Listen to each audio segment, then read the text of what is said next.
नमस्कार साथियों, मैं कमलेश चौधरी स्वागत करता हूं आप सभी का ब्राइट एग्रो क्लासेस के डिजिटल प्लेटफॉर्म पर। साथियों, आज अपन बात करेंगे फॉरेस्ट्री सब्जेक्ट की। जैसा कि आप सभी को पता है, पहले अपन सॉइल साइंस पढ़ चुके हैं, बायोकेमिस्ट्री पढ़ चुके हैं, इसके साथ ही अपन हॉर्टिकल्चर पढ़ चुके हैं। आज अपन बात करेंगे साथियों फॉरेस्ट्री सब्जेक्ट की। फॉरेस्ट्री सब्जेक्ट का कोड क्या होता है? HORT 112। क्या होता है? HORT 112। और इसका टाइटल क्या होता है? इसका होता है इंट्रोडक्टरी टू फॉरेस्ट्री। क्या होता है? Introductory to forestry. साथियों, इसके अपन चर्चा करेंगे इस सब्जेक्ट की कंप्लीट मैराथन क्लास में। और साथियों, मैं आपको बता देना चाहता हूं कि अपने जो BSc एग्रीकल्चर अपन जो करते हैं, अभी आप फर्स्ट सेमेस्टर में हो, अब आपको पता है कि अपन BSc कंप्लीट करेंगे, इसके बाद में अपने को कंपटीशन एग्ज़ाम भी देनी होगी, एंट्रेंस एग्ज़ाम भी देनी होगी। और आप सभी को इतना ही पता है कि अपने पूरे सिलेबस में यही चीज़ें पूछी जाती है। जैसे मान लो आगे कोई भी एग्ज़ाम दोगे ना, तो इसका सिलेबस यही होगा।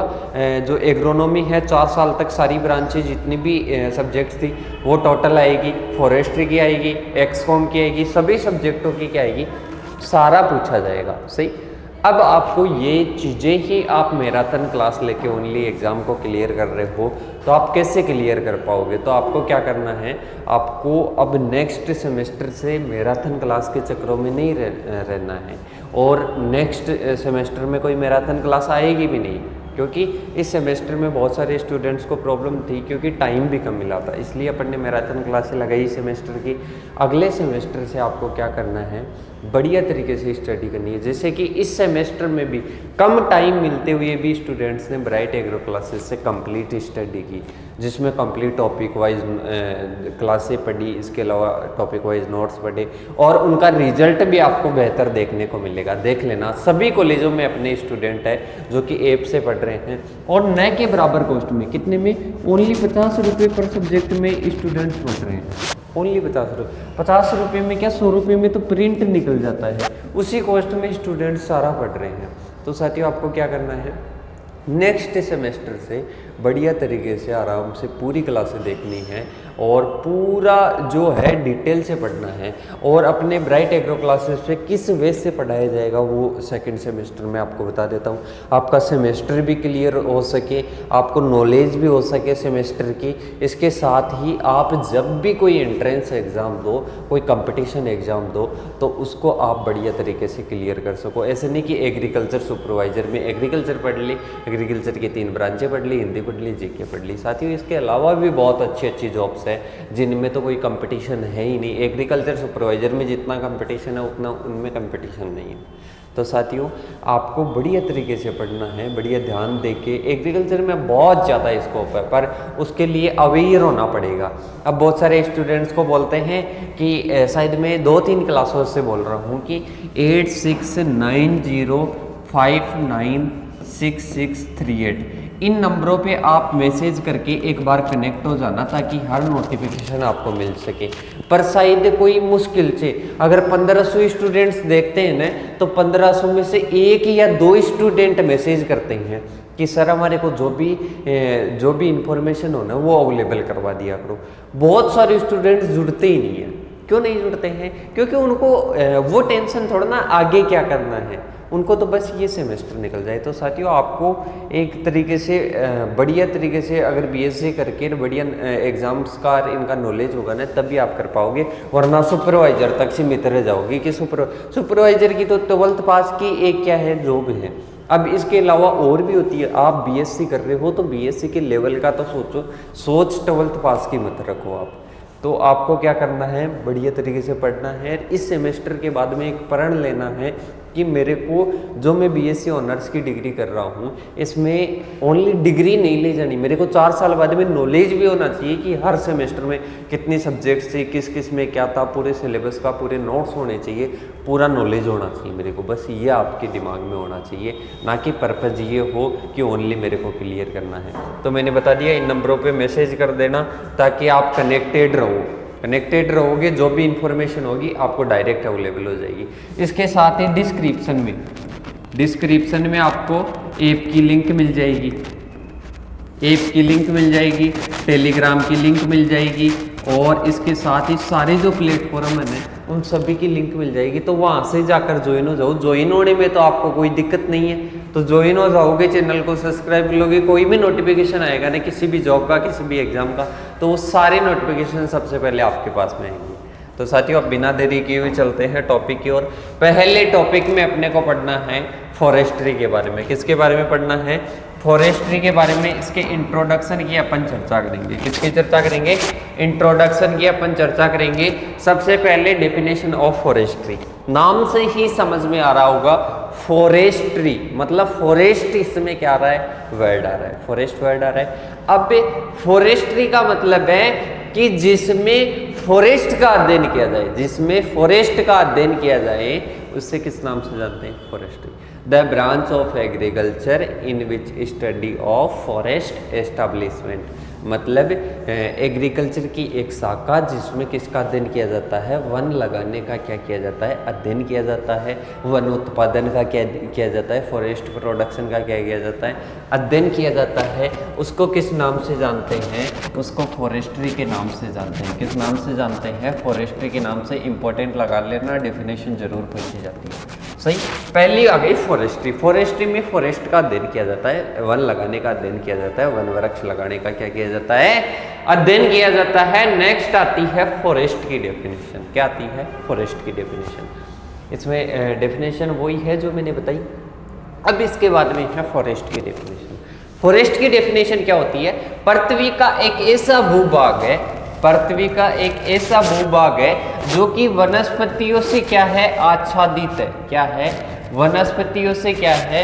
आच्छादित है। वनस्पतियों से आच्छादित है। झाड़ियाँ मान लो, कोई वृक्ष मान लो, कोई हरियाली मान लो, कोई वनस्पति मान लो, ऐसा भूभाग है जो कि खाली है और वहाँ पर क्या है? वनस्पतियाँ ही वनस्पतियाँ हैं, मतलब मानो तो वृक्ष ही वृक्ष है, झाड़ियाँ ही झाड़ियाँ हैं। तो ऐसे भूभाग को क्या कहते हैं? ऐसे भूभाग को फॉरेस्ट्री कहते हैं। और ये शहर से बहुत ज़्यादा दूर होता है। शहर से क्या होता है? बहुत ज़्यादा दूर होता है। इसको किस नाम से जानते हैं? फॉरेस्ट के नाम से जाना जाता है। पृथ्वी का वह विस्तृत भूभाग जिसमें विभिन्न प्रकार की छोटी छोटी झाड़ियाँ होती है, छोटे छोटे पौधे होते हैं और वृक्ष होते हैं, इससे आच्छादित वो एरिया होता है जिसको किस नाम से जानते हैं? फॉरेस्ट के नाम से जाना जाता है। फिर इसके बाद में अपन चर्चा करते हैं कि जो फॉरेस्ट शब्द है ये कौन सी भाषा के शब्द से लिया गया है। फॉरेस्ट जो शब्द है ये लैटिन भाषा के फॉरेस्ट शब्द से लिया गया है। किस शब्द से? फॉरेस्ट शब्द लैटिन भाषा के फॉरेस्ट शब्द से लिया गया है, जिसका मतलब होता है, जिसका मीनिंग होता है आउटसाइड। क्या होता है? आउटसाइड मतलब बाहर की तरफ, मतलब शहरों के बाहर की तरफ आउटसाइड होता है। फॉरेस्ट लैटिन भाषा के शब्द फॉरेस्ट से लिया गया है, जिसका मीनिंग क्या होता है? आउटसाइड होता है। अब देखो इसके बाद में फॉरेस्ट की फुल फॉर्म देख लो। एफ का मतलब होता है फूड। फॉरेस्ट क्या देता है? फूड देता है। Oxygen, rainfall, environment safety, soil conservation और टिम्बर, ये किसकी फुल फॉर्म हो गई?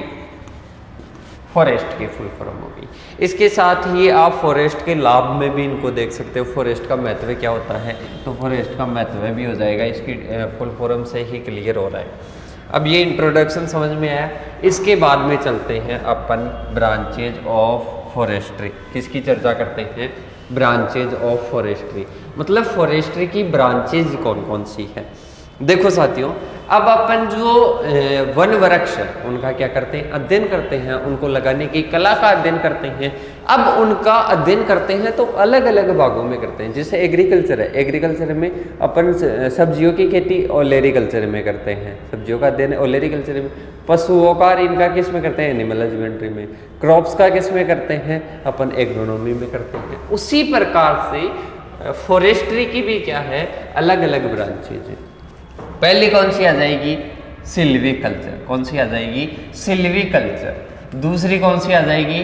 Forest soil.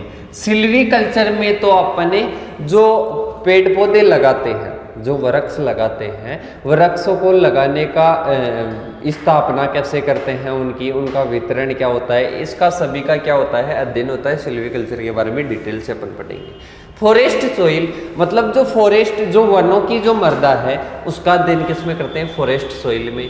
फॉरेस्ट मैनेजमेंट मतलब फॉरेस्ट का जो भी मैनेजमेंट, जो भी प्रबंधन किया जाता है वो फॉरेस्ट मैनेजमेंट में किया जाता है। फॉरेस्ट प्रोटेक्शन मतलब फॉरेस्ट को प्रोटेक्ट करना, किससे? जैसे मान लो कोई भी आपदा है और कोई भी मान लो कोई भी रोग है, कोई भी कीट है, उनसे क्या करना? प्रोटेक्ट करना। फिर है फॉरेस्ट टेक्नोलॉजी या वुड टेक्नोलॉजी मतलब लकड़ी का क्या किया जाता है? इसमें अध्ययन किया जाता है। फिर इसके बाद में आता है अपने फॉरेस्ट मेजरमेंट मतलब फॉरेस्ट को मापने की, जैसे लकड़ी का वजन मापना है, पेड़ की ऊंचाई मापनी है, पेड़ का व्यास मापना है, तो ये फॉरेस्ट मेजरमेंट में।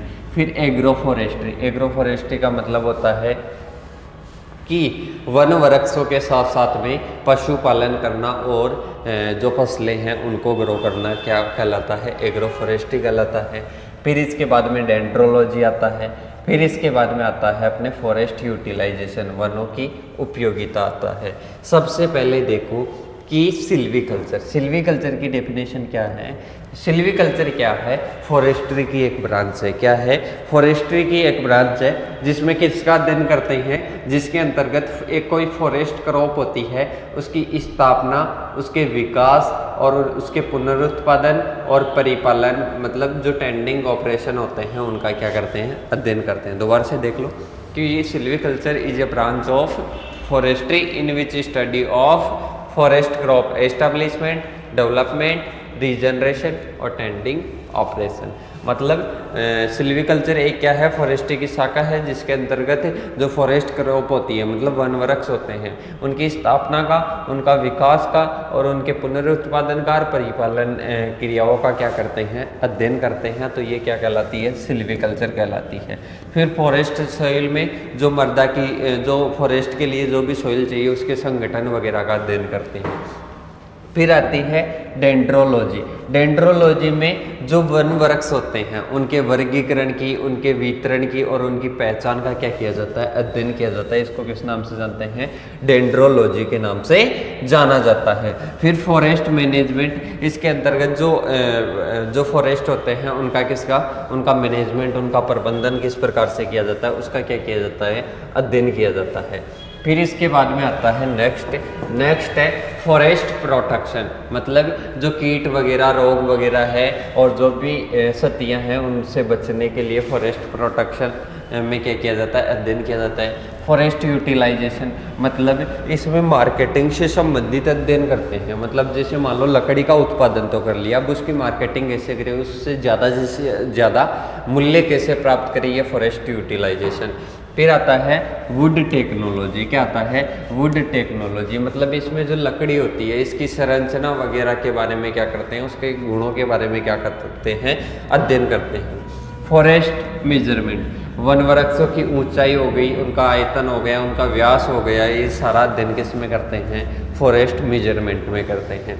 फिर इसके बाद में आता है वन शब्दावली। क्या आता है? वन शब्दावली या फॉरेस्ट टर्मिनोलॉजी मतलब फॉरेस्ट से रिलेटेड जो भी टर्मिनोलॉजी है, जो भी शब्दावली है उसके बारे में देखना है। सबसे पहले आता है एलुवियल या जलोढ़। क्या आता है? एलुवियल या जलोढ़। ये क्या होता है? पानी होता है। क्या होता है? पानी होता है। पानी के बहाव के साथ में, पानी के बहाव के साथ में जो मिट्टी लाई गई होती है उसको किस नाम से जानते हैं? जलोढ़ के नाम से। किस नाम से जानते हैं? जलोढ़ के नाम से। मतलब जो पानी है, जैसे मान लो नदियों का कोई भी पानी है, उसके बहाव के साथ में जो मिट्टी आ रही है ना, उसको किस नाम से जानते हैं?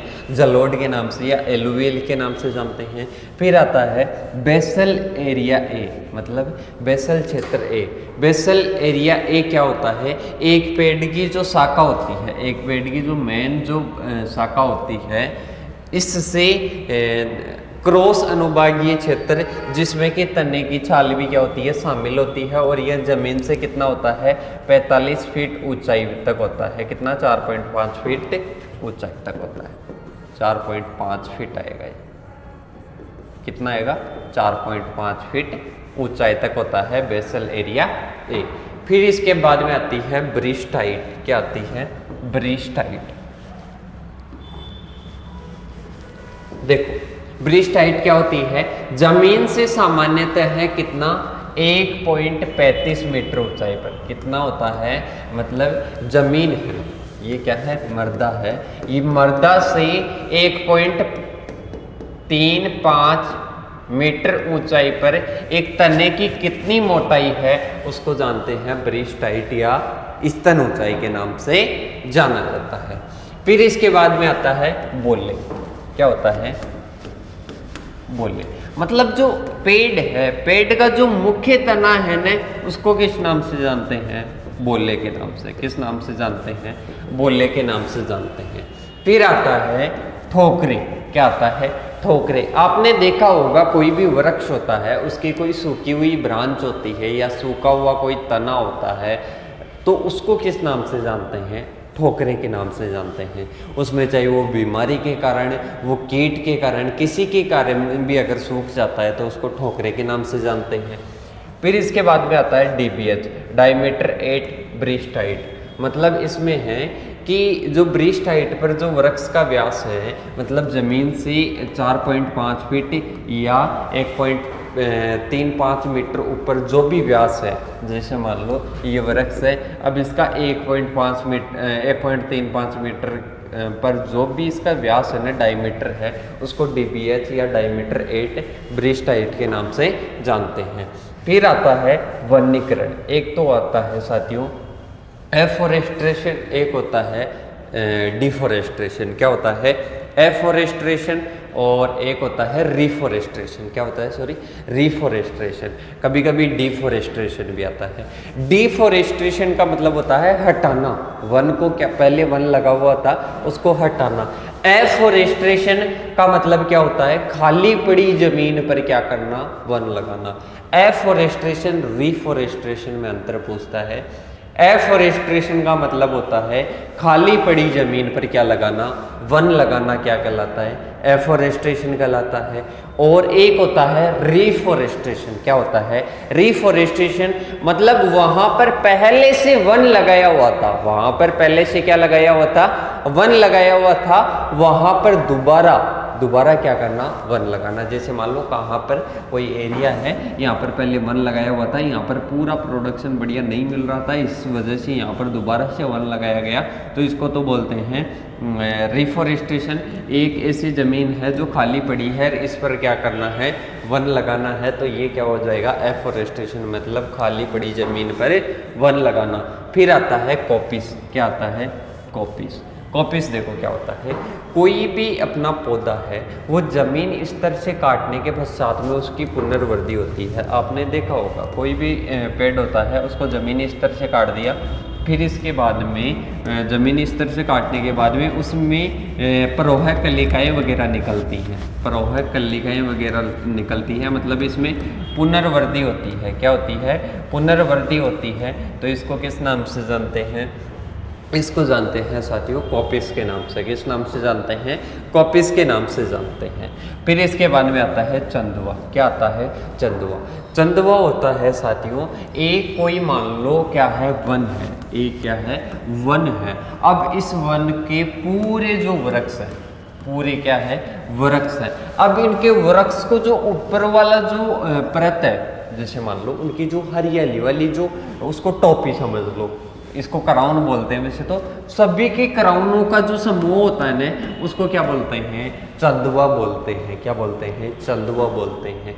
मतलब जो वृक्ष होते हैं उनको ऊपर का जो हरा भाग होता है ना, उन वृक्षों के, सभी वृक्षों का जो समूह होता है, सभी वृक्षों के हरे भाग का जो समूह होता है ना, उसको किस नाम से जानते हैं, उसको जानते हैं साथियों चंदवा के नाम से। मतलब एक जंगल में वृक्ष मुकुट की परत, वृक्ष का जो मुकुट होता है ऊपर वाला, उसकी परत क्या कहलाती है, सभी वृक्षों की चंदवा कहलाती है। क्या कहलाती है, चंदवा कहलाती है। फिर आता है एडवांस ग्रोथ। एडवांस ग्रोथ क्या होता है, इसमें वृक्षों के नीचे जो बीज होता है उनका विकास होना, या मतलब छोटे छोटे पौधे। आपने देखा नहीं होगा क्या कि कोई भी वृक्ष होता है, इसके बीज जड़ जाने से यहाँ पर छोटे छोटे पौधे उग जाते हैं। जैसे नीम का है, नीम की निम्बोली जैसे ही गिरेगी तो वो अंकुरित होकर छोटे छोटे पौधे हो जाएंगे उस वृक्ष के नीचे। तो उसको किस नाम से जानते हैं, अग्रिम ग्रोथ या एडवांस ग्रोथ। फिर इसके बाद में है उम्र वर्ग। क्या होता है?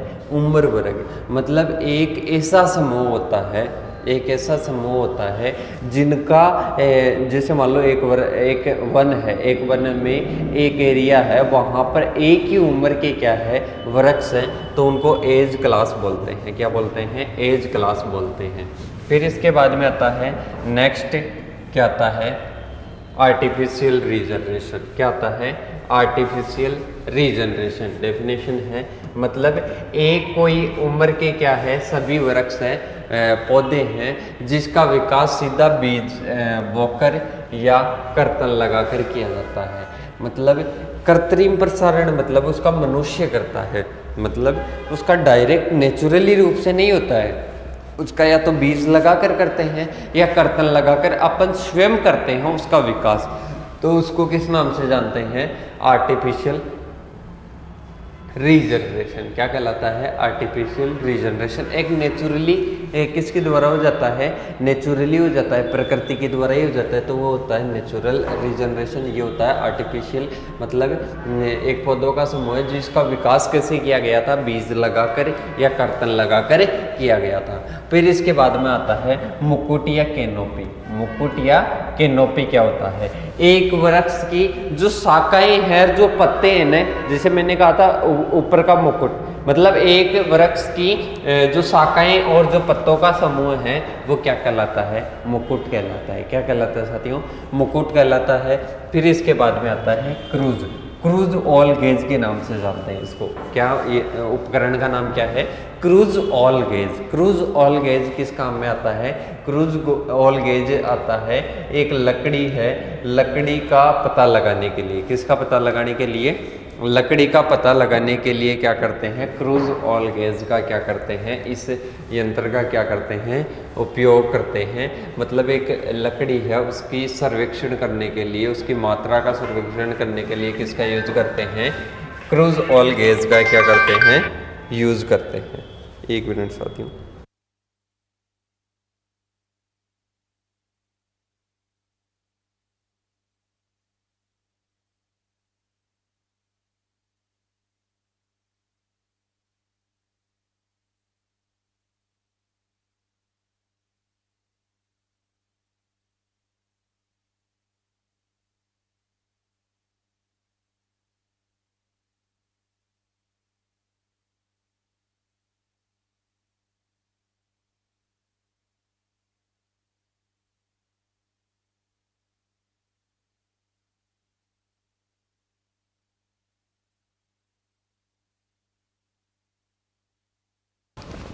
देखिए साथियों, इसके बाद में आता है अपने नेक्स्ट क्राउन क्लास। क्या आता है?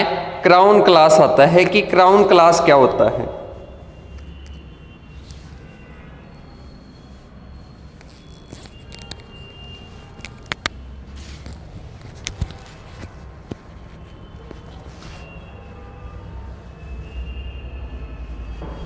देखो क्राउन क्लास क्या होता है? एक कोई मान लो वृक्ष है, वृक्ष है या कोई वृक्ष का क्या है? वर्ग है, जिसमें फसल या खड़े होने वाले जो पेड़ हैं उनके मुकुट लगभग एक ऊंचाई में होते हैं। जैसे मान लो एक कोई वृक्ष है, सही, ये वृक्ष है। अब इनके जैसे मान लो सारे सभी पौधों के जो मुकुट है ना वो एक ही समान के हो और एक ही उनका क्या हो? वर्ग हो, तो उनको किस नाम से जानते हैं? क्राउन क्लास के नाम से जानते हैं। किस नाम से जानते हैं? क्राउन क्लास के नाम से जानते हैं। फिर इसके बाद में आता है इकोसिस्टम में अंतर दे रखा है, नेचुरल इकोसिस्टम और आर्टिफिशियल इकोसिस्टम। कभी कभी आपको पूछ लेता है, तो देखो नेचुरल इकोसिस्टम और आर्टिफिशियल इकोसिस्टम क्या होता है। देखो सबसे पहले आता है जो नेचुरल इकोसिस्टम होता है, इसमें पौधे व जीव जंतुओं की क्या होती है? विभिन्न प्रजातियां होती हैं, और इसमें वनस्पतियों की क्या होती है? बहुलता होती है। और इसके बाद में इसमें जैविक और आनुवंशिक विविधता अधिक होती है, इसमें बिल्कुल नहीं होती या बहुत कम क्या होती है? विविधता होती है। इसमें भोजन श्रृंखला क्या होती है? लंबी व जटिल होती है, और इसमें भोजन श्रृंखला क्या होती है? अपूर्ण होती है। और इसके अलावा है कि पोषक तत्वों का प्राकृतिक पुनरावर्तन होने के कारण इसमें अधिक और जटिल उपयोग होता है उनका, और इसमें पुनरावर्तन नहीं होता है और मिट्टी की उर्वरता क्या हो जाती है, क्षीण हो जाती है, मतलब रिसाइकलिंग नहीं होता है न्यूट्रिएंट्स का। फिर इसके बाद में चलते हैं आगे की ओर, सिल्वीकल्चर। इसी टॉपिक में अपने को क्या पूछ रखा है, सिल्वीकल्चर के बारे में पूछ रखा है। मैंने कहा था कि सिल्वीकल्चर के बारे में अपन पढ़ेंगे। सिल्वीकल्चर क्या है साथियों, एक फॉरेस्ट्री की ब्रांच है। अपन ने देखा था कि silviculture is a branch of horticulture forestry in which study of forest crop establishment, development और रीजनरेशन और टेंडिंग ऑपरेशन। मतलब साथियों इसमें क्या करते हैं अपन, फॉरेस्ट क्रॉप में क्या आता है, लगभग वृक्ष वगैरह आते हैं, ट्रीज आते हैं। तो इसमें क्या करते हैं, वानिकी या वन विज्ञान की एक शाखा है जो कि वन फसलों की स्थापना, मतलब फॉरेस्ट क्रॉप, ट्रीज की स्थापना, मतलब ट्रीज को लगाना, इसके साथ ही लगाने के बाद में उनका विकास करना और उनका पुनरुत्पादन करना, रीजनरेशन करना, तथा टेंडिंग ऑपरेशन का मतलब आगे भी अपन देखेंगे। टेंडिंग ऑपरेशन का मतलब होता है उनकी काट छांट वगैरह करना। इसकी जो स्टडी करते हैं वो किस में करते हैं, सिल्वीकल्चर में करते हैं। किस में करते हैं, सिल्वीकल्चर में करते हैं। आई होप डेफिनेशन समझ में आ गई होगी। फिर इसके बाद में आता है ऑब्जेक्टिव्स ऑफ सिल्वीकल्चर, मतलब सिल्वीकल्चर या वनवर्धन के क्या क्या उद्देश्य हैं। सबसे पहले आ जाता है कि प्रति हेक्टेयर लकड़ी या उपजों का उत्पादन, मतलब इसमें प्रोडक्शन को बढ़ाना। पहला क्या आ जाएगा, पहला उद्देश्य आ जाएगा प्रोडक्शन को बढ़ाना, मतलब प्रति हेक्टेयर लकड़ी की उपज को क्या करना, बढ़ाना, इंक्रीज करना। दूसरी आ जाती है आर्थिक दृष्टि से मूल्यवान प्रजातियों का उत्पादन। क्या आ जाएगा नेक्स्ट, आर्थिक दृष्टि से मूल्यवान प्रजातियों का क्या करना, उत्पादन करना। और नेक्स्ट आ जाएगा रोटेशन में कमी या आवर्तन में कमी। क्या आ जाएगा, रोटेशन में कमी या आवर्तन में कमी। मतलब इसका मतलब होता है कि जो अपने वन वृक्ष है उनकी वृद्धि के लिए जो भी प्रकाश वगैरह और जो भी पोषक तत्व हैं वो उपलब्ध नहीं होते हैं, तो इनका भी जो प्रोवाइड करवाने के लिए, जो प्रकाश वगैरह जो प्रोवाइड करवाने के लिए क्या इंपॉर्टेंट होता है, सिल्वीकल्चर क्या होता है, इंपॉर्टेंस होता है। मतलब सिल्वीकल्चर इस चीज़ का अध्ययन करवाता है कि इनका रोटेशन किस प्रकार से कमी है इसके रोटेशन में। फिर इसके बाद में आता है नेक्स्ट, आर्थिक दृष्टि से मूल्यवान प्रजातियों का उत्पादन आ गया। नेक्स्ट उद्देश्य आ जाएगा गुणवान लकड़ी का उत्पादन करना। अब आप कोई भी फॉरेस्ट लगा रहे हो, फॉरेस्ट में जैसे मान लो लो लेवल की लकड़ी लगा रहे हो जिससे अपने को मान लो इनकम ही अधिक नहीं प्राप्त हो, तो सिल्वीकल्चर अपने को बताता है कि अपने को कैसी जो लकड़ी है, कैसे वृक्षों का अपने को उत्पादन करना चाहिए। फिर इसके बाद में नेक्स्ट आता है रिक्त या वन विहीन क्षेत्रों पर वन लगाना। मतलब जहां पर वन नहीं है, जहां पर वन नहीं है वहां पर क्या करना, वन लगाना। रिक्त या वन विहीन क्षेत्रों पर क्या लगाना, वन लगाना। जैसे मान लो एक वन है, अब यहाँ पर और यहाँ पर वृक्षों की कमी है, तो यहाँ पर वन लगाने के लिए भी कौन अध्ययन करता है, सिल्वीकल्चर करता है। कौन अध्ययन करता है, सिल्वीकल्चर करता है। फिर इसके बाद में नेक्स्ट आता है प्राकृतिक वनों के स्थान पर मानव निर्मित वनों का क्या करना, निर्माण करना। अब आप सभी को पता है, आप भी देखते होंगे आसपास में कि जो पहले के जो वन हैं वो प्रोडक्शन अच्छी प्रकार से नहीं देते हैं, जो नेचुरली होते हैं। अब उनकी जगह है आर्टिफिशियल वन लगाकर अपन क्या कर सकते हैं, प्रोडक्शन अधिक प्राप्त कर सकते हैं। तो ये किसका ऑब्जेक्टिव्स हुआ, ये सारे ऑब्जेक्टिव्स हुए सिल्वीकल्चर के। मोस्ट इंपॉर्टेंट है, 10 टॉपिक इस सिलेबस में हैं और 10 के 10 अपने एग्जाम में पूछे जाते हैं। जैसे आप हॉर्टिकल्चर में पूछ रहे थे ना कि सर आपने पढ़ाया वो ही आया, तो बिल्कुल सिलेबस ही अपना इतना ही है। अब कोई बोलता है गैस पेपर भेजिए, वो पेपर भेजिए, अरे गैस पेपर यही तो है, 10 तो टॉपिक है और 10 के 10 क्वेश्चन में आता है।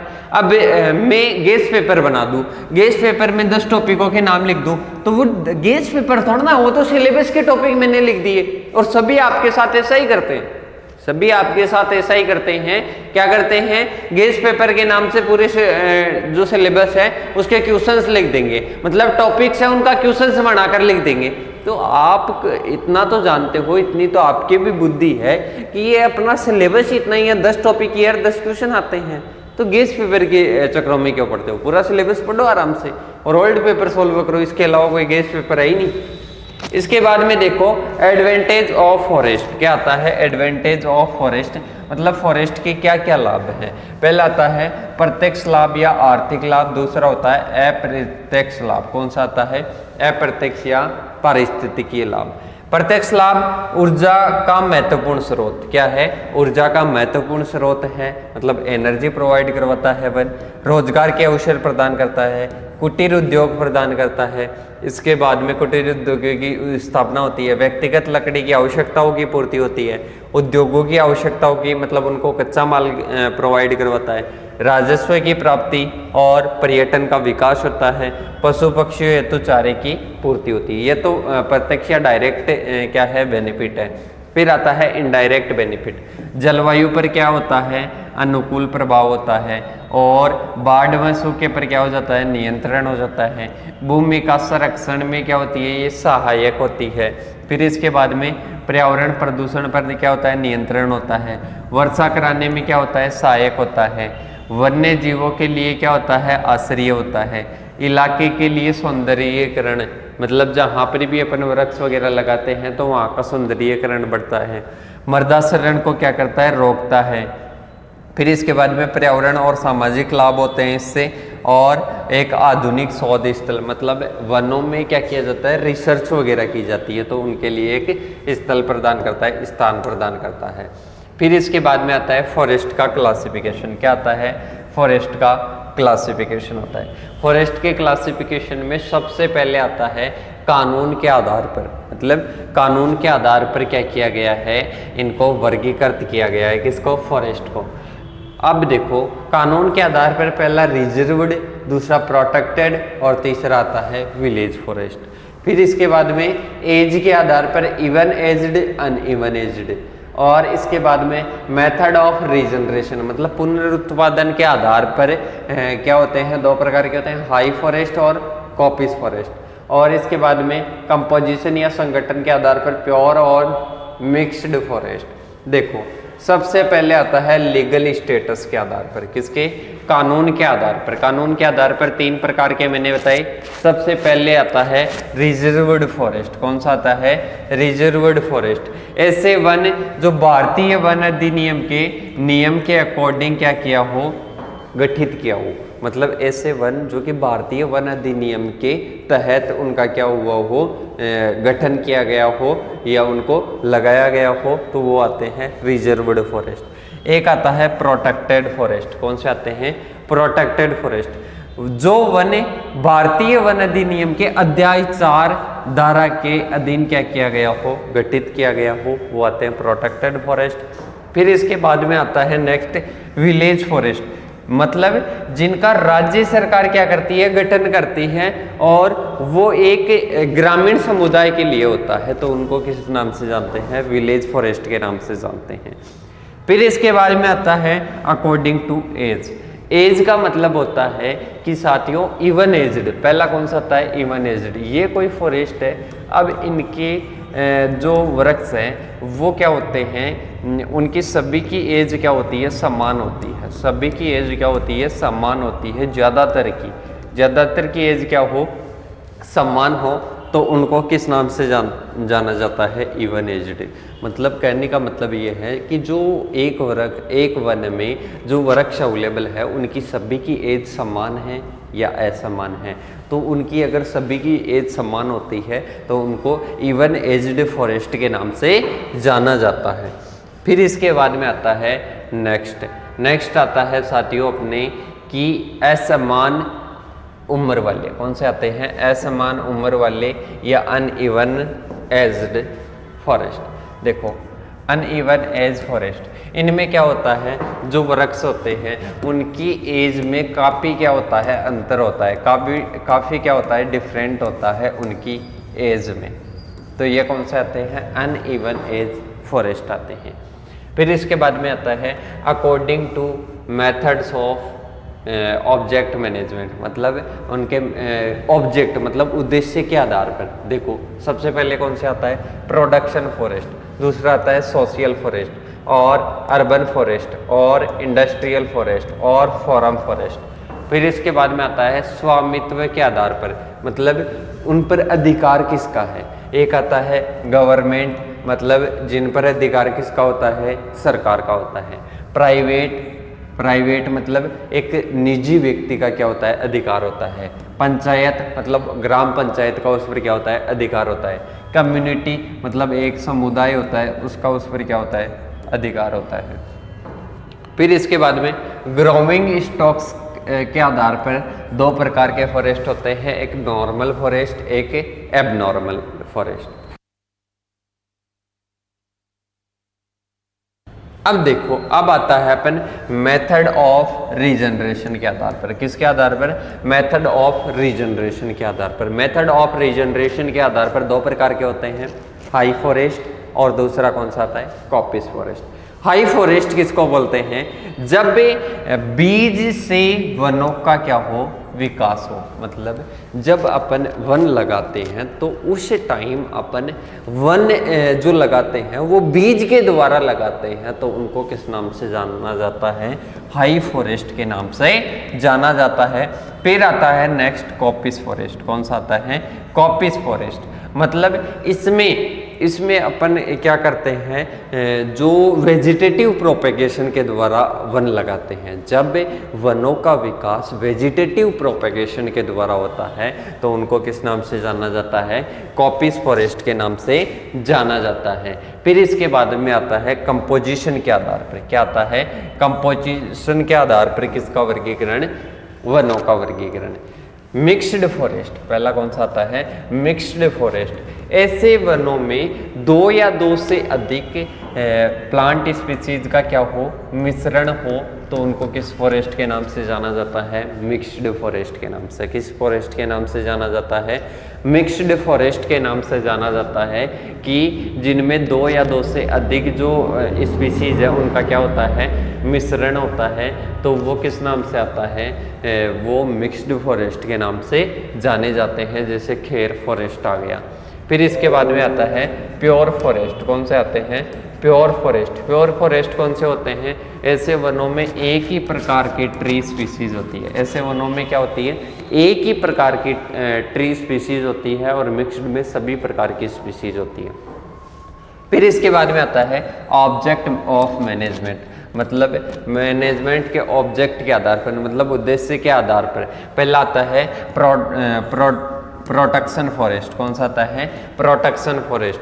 मतलब प्रोटेक्शन फॉरेस्ट का मतलब होता है जिनसे विशेष वन का क्या होता है, उत्पादन होता है, जैसे बांस, कत्था, सॉरी ये क्या है, प्रोडक्शन फॉरेस्ट। प्रोटेक्शन तो पहले अपन ने बात कर ली। कौन सा है, प्रोडक्शन फॉरेस्ट। मतलब जैसे मान लो बांस का कोई वन है ना, तो उसमें बांस के प्रोडक्शन के लिए ये लगाया जाता है। मतलब प्रोडक्शन के बेस पर अपन क्या लगाते हैं, कोई वन लगाते हैं तो उसको प्रोडक्शन फॉरेस्ट बोलते हैं, जैसे बांस का, कत्थे का उत्पादन करना। फिर इसके बाद में आता है प्रोटेक्शन। प्रोटेक्शन नेक्स्ट वाला है। प्रोटेक्शन वन क्या होते हैं, मतलब उनका मुख्यतः अप्रत्यक्ष रूप से लाभ होता है। मतलब इनका क्या किया जाता है, प्रोटेक्शन। जैसे रेल मार्ग आपने देखा होगा, रेल मार्ग के चारों तरफ क्या करना, मतलब दोनों तरफ क्या करना, वन लगाना, तो वो प्रोटेक्शन के लिए, रेल मार्ग का प्रोटेक्शन करने के लिए क्या हुआ, वन हुआ, तो ये क्या आता है, प्रोटेक्शन फॉरेस्ट। फिर आता है फॉरम फॉरेस्ट। कौन सा आता है, फॉरम फॉरेस्ट।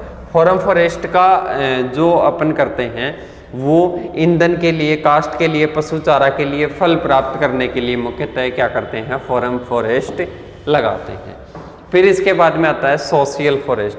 सोशल फॉरेस्ट में क्या होता है, ऐसे वन होते हैं जिन पर जो अधिकार होता है वो अधिकार किसका होता है, समाज का होता है। समाज ही उसमें अपनी जिम्मेदारी के साथ में वृक्ष लगाते हैं और समाज ही उनका क्या करते हैं, प्रोडक्शन लेते हैं, तो ये आते हैं सोशल फॉरेस्ट। फिर आता है फ्यूल फॉरेस्ट, मतलब जिनसे ईंधन के लिए लकड़ी प्राप्त होती है वो फ्यूल फॉरेस्ट कहलाते हैं। फिर इसके बाद में आता है अकॉर्डिंग टू ओनरशिप। मैंने बताया था कि इसमें गवर्नमेंट फॉरेस्ट में क्या आता है, जो सरकार है वो क्या करती है, इस पर अधिकार होता है। स्टेट फॉरेस्ट मतलब जिन पर राज्य सरकार का क्या होता है, राज्य सरकार का अधिकार होता है। प्राइवेट फॉरेस्ट मतलब किसी निजी व्यक्ति का क्या होता है, अधिकार होता है। पंचायत फॉरेस्ट ग्राम पंचायत का इस पर क्या होता है, अधिकार होता है। फिर आता है कौन सा,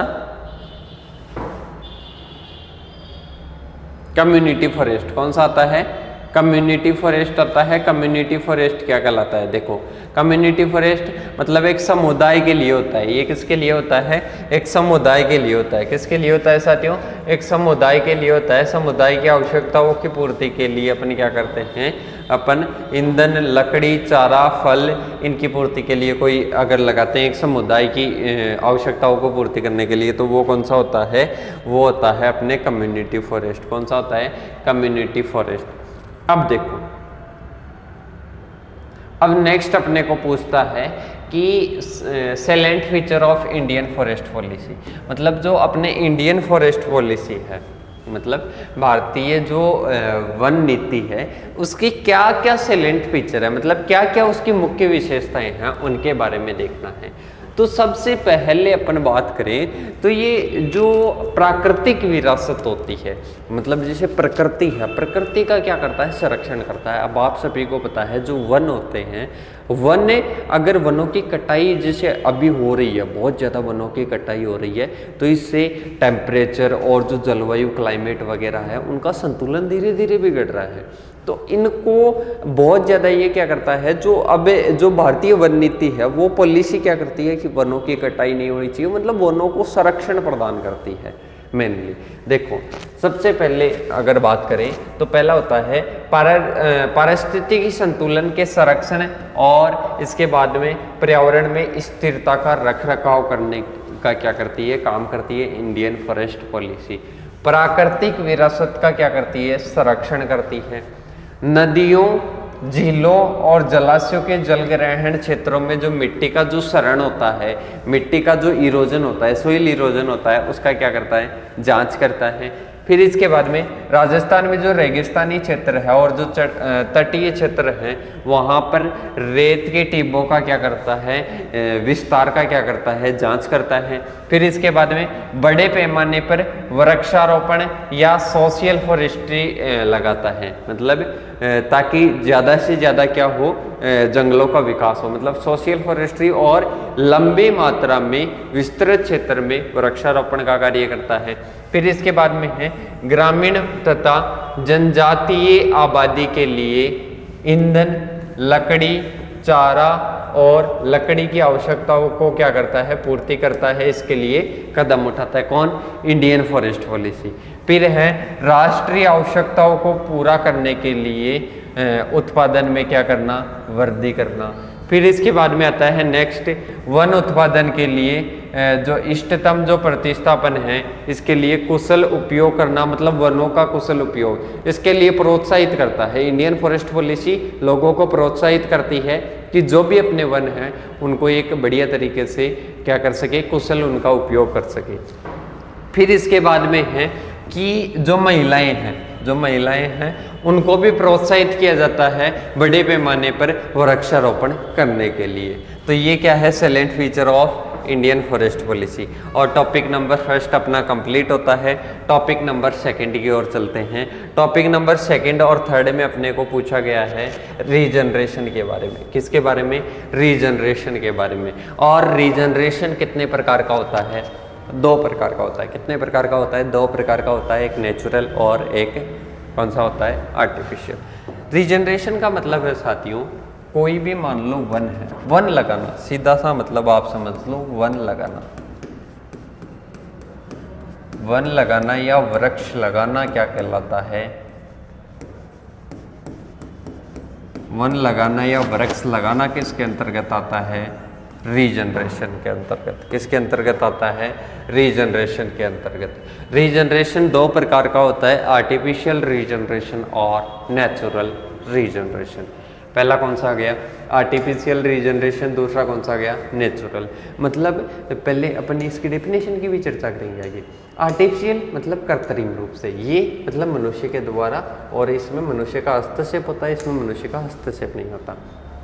आर्टिफिशियल में क्या होता है, एक तो रिफॉरेस्ट्रेशन होता है, एक एफॉरेस्ट्रेशन होता है। रिफॉरेस्ट्रेशन का मतलब मैंने बताया था कि पहले कहाँ इस जगह पर क्या लगाया हुआ था, एक जगह पर वन लगाया हुआ था, वहाँ पर दोबारा से वन लगाना, रिफॉरेस्ट्रेशन। एफॉरेस्ट्रेशन मतलब जहाँ पर पहले से वन नहीं लगाया हुआ था वहाँ पर वन लगाना, एफॉरेस्ट्रेशन। फिर इसके बाद में आता है आर्टिफिशियल रीजनरेशन की डेफिनेशन। देखो, वनों का कृत्रिम रूप से जैसे बुआई करना, प्लांटिंग करना, माध्यम से वनों का क्या करना, पुनः स्थापना करना ही क्या कहलाता है, आर्टिफिशियल रीजनरेशन। मतलब वनों को कृत्रिम रूप से बुआई करो या प्लांटिंग करो, इसके माध्यम से अगर वन लगाते हैं ना कहीं पर, तो उसको किस नाम से जानते हैं, आर्टिफिशियल रीजनरेशन के नाम से। फिर इसके बाद में दूसरा आता है नेचुरल रीजनरेशन।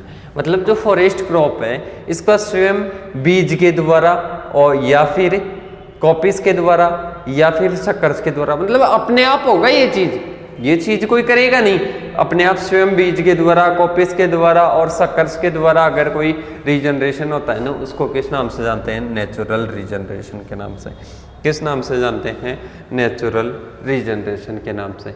अब इसके बाद में आता है रिफॉरेस्ट्रेशन और एफॉरेस्ट्रेशन की डेफिनेशन, जो कि पहले मैं बता भी चुका हूँ। देखो, सबसे पहले है रिफॉरेस्ट्रेशन, मतलब जहाँ पर पहले से क्या था, वन लगाया हुआ था और वहाँ पर क्या लगाना, वन लगाना, रिफॉरेस्ट्रेशन। और जहाँ पर पहले से वन नहीं था और वहाँ पर वन लगाना क्या कहलाता है, एफॉरेस्ट्रेशन। फिर इसके बाद में आता है नेचुरल रीजनरेशन। क्या आता है, नेचुरल रीजनरेशन। फिर पढ़ेंगे आर्टिफिशियल रीजनरेशन। देखो, नेचुरल रीजनरेशन दो प्रकार से होता है। कितने प्रकार से होता है, दो प्रकार से होता है। एक तो सीड के द्वारा, मतलब नेचुरल रीजनरेशन या प्राकृतिक पुनर्जनन एक तो बीज के द्वारा हो जाएगा, और एक किसके द्वारा हो जाएगा, वनस्पतियों के द्वारा हो जाएगा। सही, पहला जो है नेचुरल रीजनरेशन बीज के द्वारा और एक वानस्पतिक विधियों के द्वारा। अब देखो, पहला आता है बाय सीड और दूसरा क्या आता है, बाय वेजिटेटिव पार्ट्स। क्या आता है, बाय वेजिटेटिव पार्ट्स। अब देखना, इस चीज़ को ध्यान रखना, पहला आता है ओरिजिन ऑफ सीड। ये नेचुरली रूप से हो रहा है साथियों। किस रूप से हो रहा है, नेचुरली रूप से हो रहा है, इसमें और कोई भी चीज़ नहीं है, नेचुरली रूप से हो रहा है। सारी चीज़ें मैं आपके क्लियर करवाऊंगा। सबसे पहले सीड, जैसे मान लो कोई क्या है, कोई वृक्ष, ये वृक्ष परिपक्व होने के बाद में, जैसे मान लो नीम का वृक्ष, अब ये नीम का है, इसमें निम्बोलियाँ लगेगी, वो पकेगी, पकने के बाद में क्या होगी, उसमें सीड बन गई, यहाँ पर सीड बन गया।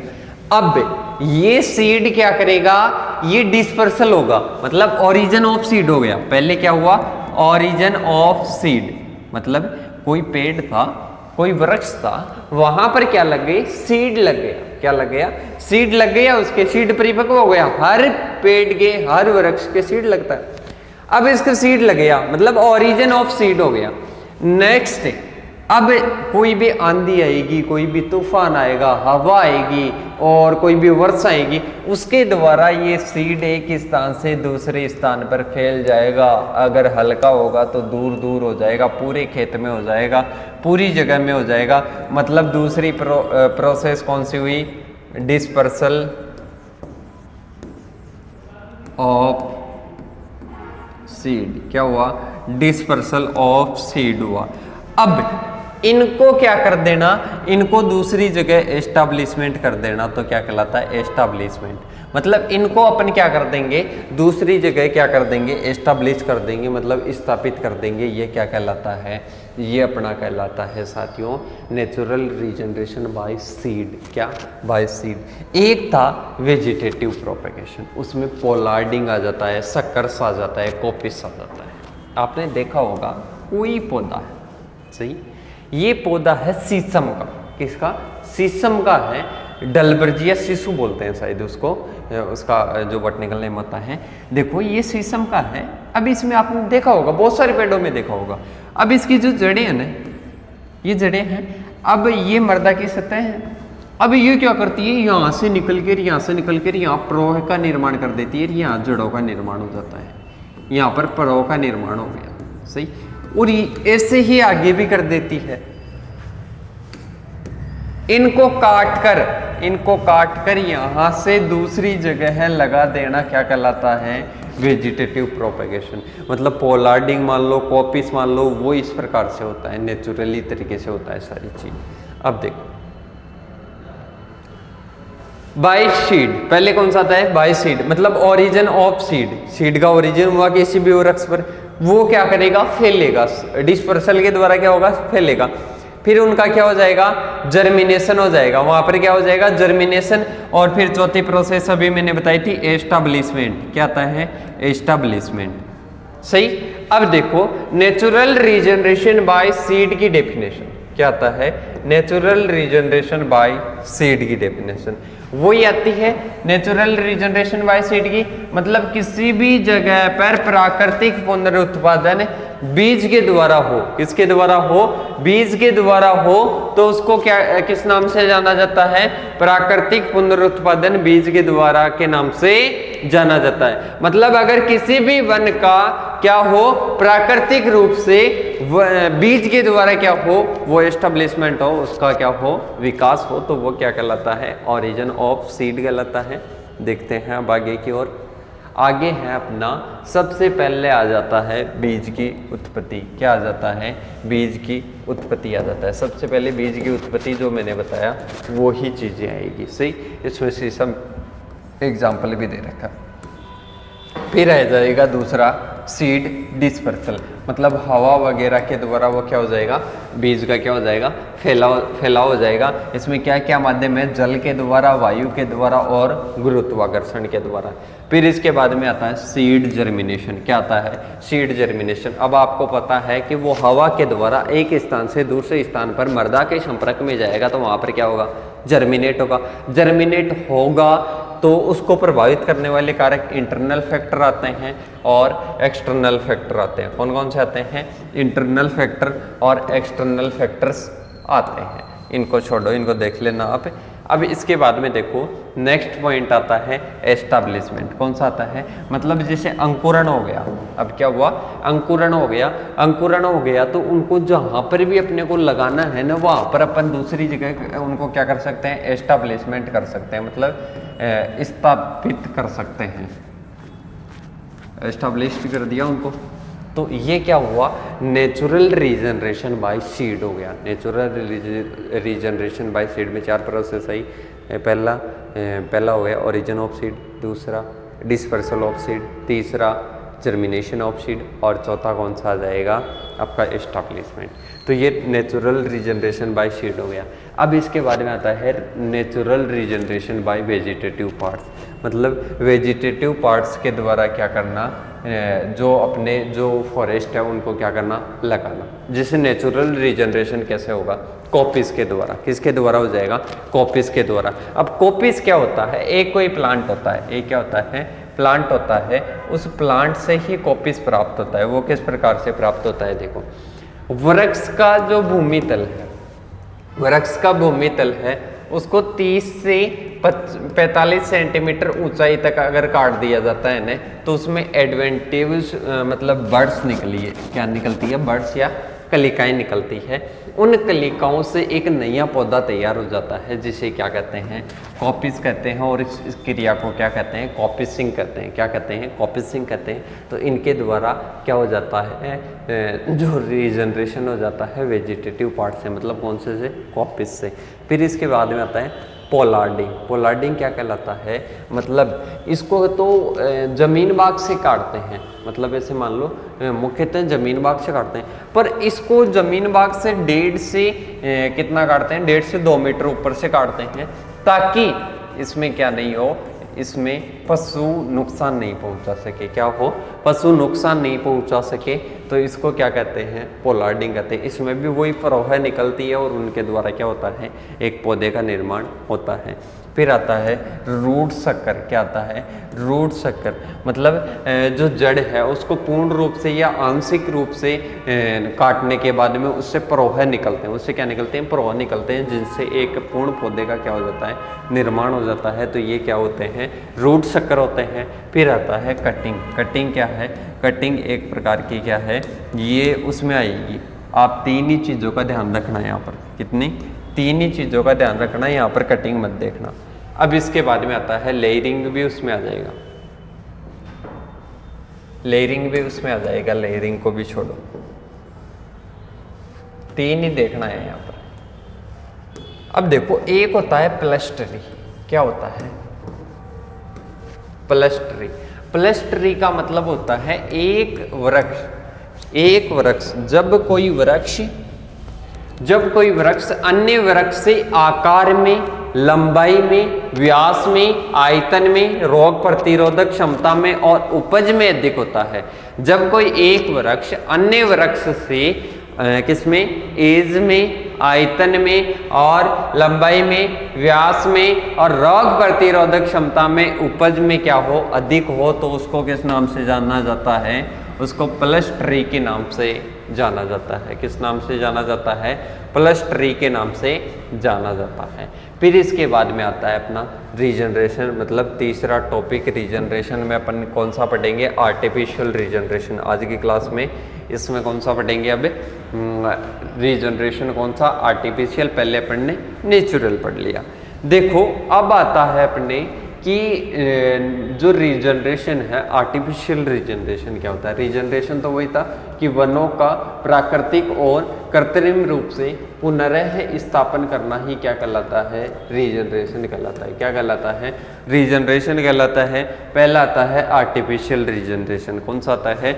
Artificial regeneration. आर्टिफिशियल रीजनरेशन क्या होता है? वनों का कृत्रिम रूप से जैसे बुआई, प्लांटिंग के माध्यम से वनों का पुनः स्थापन करना क्या कहलाता है? Artificial regeneration. मतलब वनों का कृत्रिम रूप से क्या करना? उनको स्थापित करना या उनको एस्टेब्लिश्ड करना क्या कहलाता है? आर्टिफिशियल रीजनरेशन कहलाता है। क्या कहलाता है? आर्टिफिशियल रीजनरेशन कहलाता है। इसमें भी दो प्रकार से होता है। कितने प्रकार से होता है? इसमें एक तो सॉविंग होता है और एक प्लांटिंग होता है। मतलब बीज की बुआई आ जाएगा और वेजिटेटिव मेथड्स आ जाएंगे। तो सोविंग पहला कौन सा आ गया? सोविंग। मतलब इसमें कृत्रिम रूप से क्या करेंगे? बीजों की बुआई करेंगे। और प्लांटिंग में क्या करेंगे? जो भी अपनी कटिंग वगैरह है, सकर्स वगैरह है, उनको क्या करते हैं? प्लांटिंग करते हैं। क्या करते हैं साथियों? प्लांटिंग करते हैं। तो ये क्या है? ये आर्टिफिशियल रीजनरेशन की क्या है? मेथड्स है। क्या है साथियों? मेथड्स है। और इसके उद्देश्य की बात करें, ऑब्जेक्ट की बात करें, तो इसके दो प्रकार के उद्देश्य होते हैं। पहला होता है कौन सा? एफोरेस्ट्रेशन, मतलब खाली पड़ी जगह है पर क्या लगाना? वन लगाना। दूसरा होता है रिफोरेस्ट्रेशन, मतलब एक जगह क्या है? वन है पर वहां पर प्रोडक्शन अच्छा नहीं मिल रहा है, इस वजह से वहां पर क्या लगाना? दोबारा वन लगाना क्या कहलाता है? रिफोरेस्ट्रेशन। इन दो उद्देश्यों की वजह से क्या करते हैं? इन दो उद्देश्यों के लिए आर्टिफिशियल रीजनरेशन को अपनाते हैं कि एक तो खाली पड़ी जगह पर वन लगाने के लिए और एक जो जहां पर पहले से वन थे, लगे हुए थे, वहां पर अत्यधिक प्रोडक्शन बढ़ाने के लिए या प्रोडक्शन हाई करने के लिए वहां पर दोबारा से वन लगाते हैं, तो उसको क्या बोलते हैं? रिफोरेस्टेशन। इन दोनों के लिए आर्टिफिशियल रीजनरेशन करते हैं, कृत्रिम रूप से सॉविंग और क्या करते हैं? प्लांटिंग करते हैं। इसके बाद में आता है कृत्रिम पुनरुत्पादन के लिए तैयारी। मतलब पहले अपने को क्या करनी होगी? प्रिपरेशन करनी होगी। किसके लिए? आर्टिफिशियल रीजनरेशन के लिए। किसके लिए? आर्टिफिशियल रीजनरेशन के लिए। सबसे पहले बात करें कि आर्टिफिशियल रीजनरेशन के लिए अपने को क्या क्या तैयारियां करनी पड़ती है, तो सबसे पहला आ जाएगा चॉइस ऑफ स्पीशीज। मतलब साथियों, अपन नेचुरल रीजनरेशन में तो जो प्रजाति थी उसका चयन नहीं करते थे क्योंकि वो अपने हाथ में नहीं था, वो तो प्रकृति के हाथ में था। पर आर्टिफिशियल जब रीजनरेशन कर रहे हैं तो ये तो अपने हाथ में है कि अपन सबसे पहले कोई भी वन लगाते हैं, कोई भी फॉरेस्ट लगाते हैं तो उसमें प्रजाति तो अपने अकॉर्डिंग होगी। मतलब सबसे पहले क्या आ जाएगा, 24 ऑफ स्पीसीज, मतलब जिस भी प्रजाति का अपने को वन लगाना है उसकी क्या करना, 24 करना, मतलब उसका चयन करना आ जाएगा, पहला हो गया। फिर सिलेक्शन ऑफ साइट, मतलब आपने प्रजाति का तो चयन कर लिया, स्पीसीज का चयन कर लिया, अब उसको कौन सी साइट पे लगाना है, कौन सी लोकेशन पे लगाना है, तो लोकेशन का चयन करोगे। पहला कौन सा करोगे, पहले स्पीसीज का चयन, फिर दूसरा किसका करोगे, दूसरा आप साइट का चयन करोगे। साइट का चयन करने के बाद में, साइट का चयन करने के बाद में 24 ऑफ आर्टिफिशियल रीजनरेशन मेथड, मतलब आप जो आर्टिफिशियल रीजनरेशन कर रहे हो कौन से मेथड से कर रहे हो, सोविंग से कर रहे हो या प्लांटिंग से कर रहे हो, इसका क्या करना होगा, चूज करना होगा। फिर इसके बाद में आएगा चौथा स्पेसिंग, मतलब आपने जब कोई स्पीसीज चूज की, जब स्पीसीज चूज की तो उसके बाद में आपको पता होगा इतना तो कि इस स्पीसीज के लिए कितनी डिस्टेंस मेंटेन करनी होती है, तो जितनी डिस्टेंस मेंटेन करनी होती है उतनी क्या रखते हैं, स्पेसिंग रखते हैं। फिर इसके बाद में आता है next, arrangement of staff and labour. अब आपको पता है कि एक विस्तृत भूभाग में अपन क्या लगाते हैं, फॉरेस्ट लगाते हैं। अब उसके लिए अपने को स्टाफ भी चाहिए, लेबर भी चाहिए वर्क करने के लिए। कितने लार्ज क्वांटिटी में क्या लगाते हैं, वृक्ष लगाते हैं, तो उनकी देखभाल के लिए क्या चाहिए, उनकी केयरिंग के लिए क्या चाहिए, लेबर चाहिए और स्टाफ चाहिए। तो उनकी अपने को क्या होती है, अरेंजमेंट करना होता है। तो इसमें देख लो वही चीजें हैं जो मैंने बताई, उसका थोड़ा सा डीपली रूप है वो आप रीडिंग लगा लेना। सबसे पहले 24 ऑफ स्पीसीज। अब 24 ऑफ स्पीसीज मतलब प्रजाति का जो चयन करते हैं वो किस आधार पर करते हैं, पहला आता है क्लाइमेट और माइक्रो क्लाइमेट के आधार पर। किसके आधार पर करते हैं, क्लाइमेट और माइक्रो क्लाइमेट के आधार पर क्या करते हैं, स्पीसीज का चयन करते हैं। दूसरी सॉइल का कंडीशन देखकर स्पीसीज का चयन करते हैं। तीसरी ग्रोथ रेट, मतलब जो अपन स्पीसीज लगाएंगे उसकी क्या ग्रोथ रेट है उसके आधार पर अपन जो स्पीसीज है उसका चॉइस करेंगे। फिर दूसरा अपन क्या करेंगे, उसकी कॉस्ट के आधार पर। नेक्स्ट क्या करेंगे, कॉस्ट को देखकर उस स्पीसीज का क्या करेंगे, चयन करेंगे। फिर आएगा सिलेक्शन ऑफ साइट, मतलब स्थान का क्या करेंगे, लोकेशन का क्या करेंगे, चूज करेंगे। फिर आता है 24 of method of sowing and planting, मतलब सोविंग में से या प्लांटिंग में से क्या करेंगे, एक मेथड को क्या करेंगे, चूज करेंगे। फिर इसके बाद में आता है अपने स्पेसिंग, मतलब अपन वृक्ष के आधार पर क्या करेंगे, स्पेसिंग तय करेंगे, मतलब कि कितनी आपको दूरी रखनी है। फिर इसके बाद में आता है लेबर, किसका चयन करते हैं, लेबर का चयन करेंगे। किसका, लेबर का, और स्टाफ का क्या करेंगे, अरेंजमेंट करेंगे। फिर इसके बाद में आता है नेक्स्ट टॉपिक, अपना नेक्स्ट टॉपिक आता है साथियों, अगर इसमें मेथड आप लिखो ना तो मेथड लिख लेना, इसमें कटिंग वगैरह उसमें जो है अपने सीड वाला तो सोविंग तो सीड आ जाएगा, और उसमें वेजिटेटिव में कटिंग आ जाएगा, पोलार्ड आ जाएगा, वो पोलार्ड जो अपन ने पहले पढ़ा वो पोलार्ड आ जाएगा, कॉपिस आ जाएगा, लेयरिंग आ जाएगा, ग्राफ्टिंग आ जाएगा, क्या आ जाएगा, ग्राफ्टिंग आ जाएगा। तो वो सारे किसमें आ जाएंगे, वेजिटेटिव प्रोपेगेशन के मेथड्स में आ जाएंगे। फिर इसके बाद में आता है नेक्स्ट अपना क्राउन क्लासिफिकेशन। कौन सा आता है साथियों, क्राउन क्लासिफिकेशन, मतलब अपने को क्या पढ़ना है, क्राउन का क्लासिफिकेशन पढ़ना है। क्राउन मैंने कहा था साथियों, बहुत सारे पौधे होते हैं, बहुत सारे पेड़ होते हैं, उनका जो ऊपर का जो मुकुट का जो समूह है होता है उसको किस नाम से जानते हैं, उसको क्राउन के नाम से जानते हैं। मतलब जो पत्तों का और जो शाखाओं का समूह होता है उसको किस नाम से जानते हैं, क्राउन के नाम से जानते हैं। सबसे पहले देखो, जब समान उम्र वाले वृक्षों के बीच में प्रतिस्पर्धा होती है तो उसके क्राउन को निम्नलिखित भागों में क्या कर देते हैं, बांट देते हैं। सबसे पहले आता है डोमिनेंट क्राउन, दूसरा आता है को-डोमिनेंट क्राउन, फिर आता है इंटरमीडिएट क्राउन, फिर वॉल्फ, फिर मोर्टेलिटी, और फिर सप्रेस्ड। कौन सा आता है, सप्रेस्ड। मतलब ये क्या है, ये अपने हैं क्राउन, क्या है, क्राउन है। 6 प्रकार से बांटा गया है। क्राउन का क्लासिफिकेशन कितने प्रकार से किया गया है, 6 प्रकार से किया गया है, जिसमें सबसे पहले आपका कौन सा है, डोमिनेंट क्राउन। कौन सा आ जाएगा, डोमिनेंट क्राउन आ जाएगा।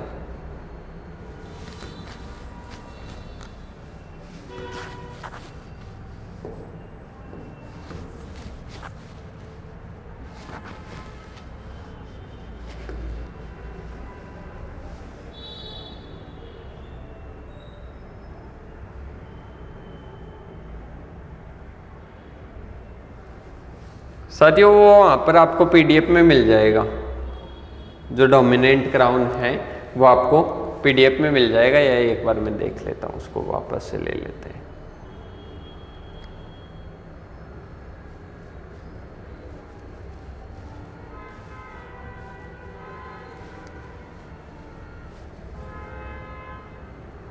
देखो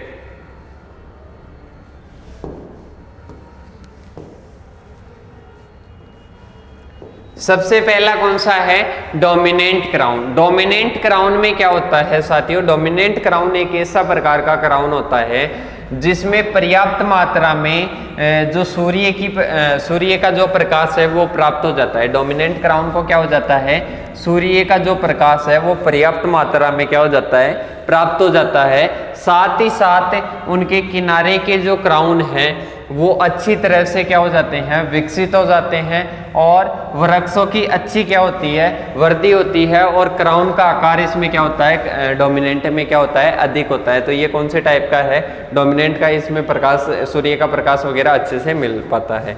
फिर आता है कोडोमिनेंट। यह ऊपर से पर्याप्त मात्रा में क्या करता है, सूर्य के प्रकाश को क्या करता है, प्राप्त करता है, परंतु किनारों पर सूर्य का प्रकाश इसको नहीं मिल पाता है। और इस प्रकार के जो क्राउन है वो कैसे होते हैं, मध्यम प्रकार के होते हैं। कैसे होते हैं, मध्यम प्रकार के होते हैं।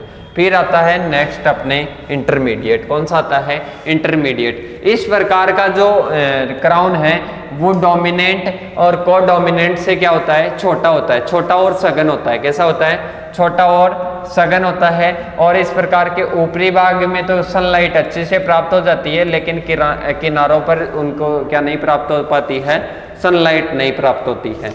फिर इसके बाद में आता है सप्रेस्ड। कौन सा आता है, सप्रेस्ड। इस प्रकार का जो क्राउन है वो इंटरमीडिएट से क्या होता है, इंटरमीडिएट क्राउन से क्या होता है, छोटा होता है। और इस सप्रेस्ड जो क्राउन है इसके ऊपर और किनारों वाले भागों को जो सूर्य है, सूर्य का प्रकाश नहीं मिल पाता है। फिर इसके बाद में आता है वॉल्फ। कौन सा आता है, वॉल्फ। इस प्रकार के जो वृक्ष हैं वो अच्छी प्रकार से क्या करते हैं, वृद्धि करते हैं, और बहुत ही क्या होता है, सघन होता है और बड़ा होता है। इस प्रकार का जो क्राउन है वॉल्फ वाला वो क्या होता है, बहुत ही बड़ा और बहुत ही क्या होता है, सघन होता है। अब इसके बाद में देखो नेक्स्ट वाला, नेक्स्ट है इस प्रकार के क्राउन में पूर्ण समूह का क्या होता है, अभाव होता है। पूर्ण समूह का क्या होता है, अभाव होता है। और ये जो क्राउन है मर्त सा प्रतीत होता है। कैसा, मर्त सा प्रतीत होता है। किसके कारण, कीटों व बीमारियों के प्रकोप के कारण। किसके कारण, कीटों व बीमारियों के प्रकोप के कारण।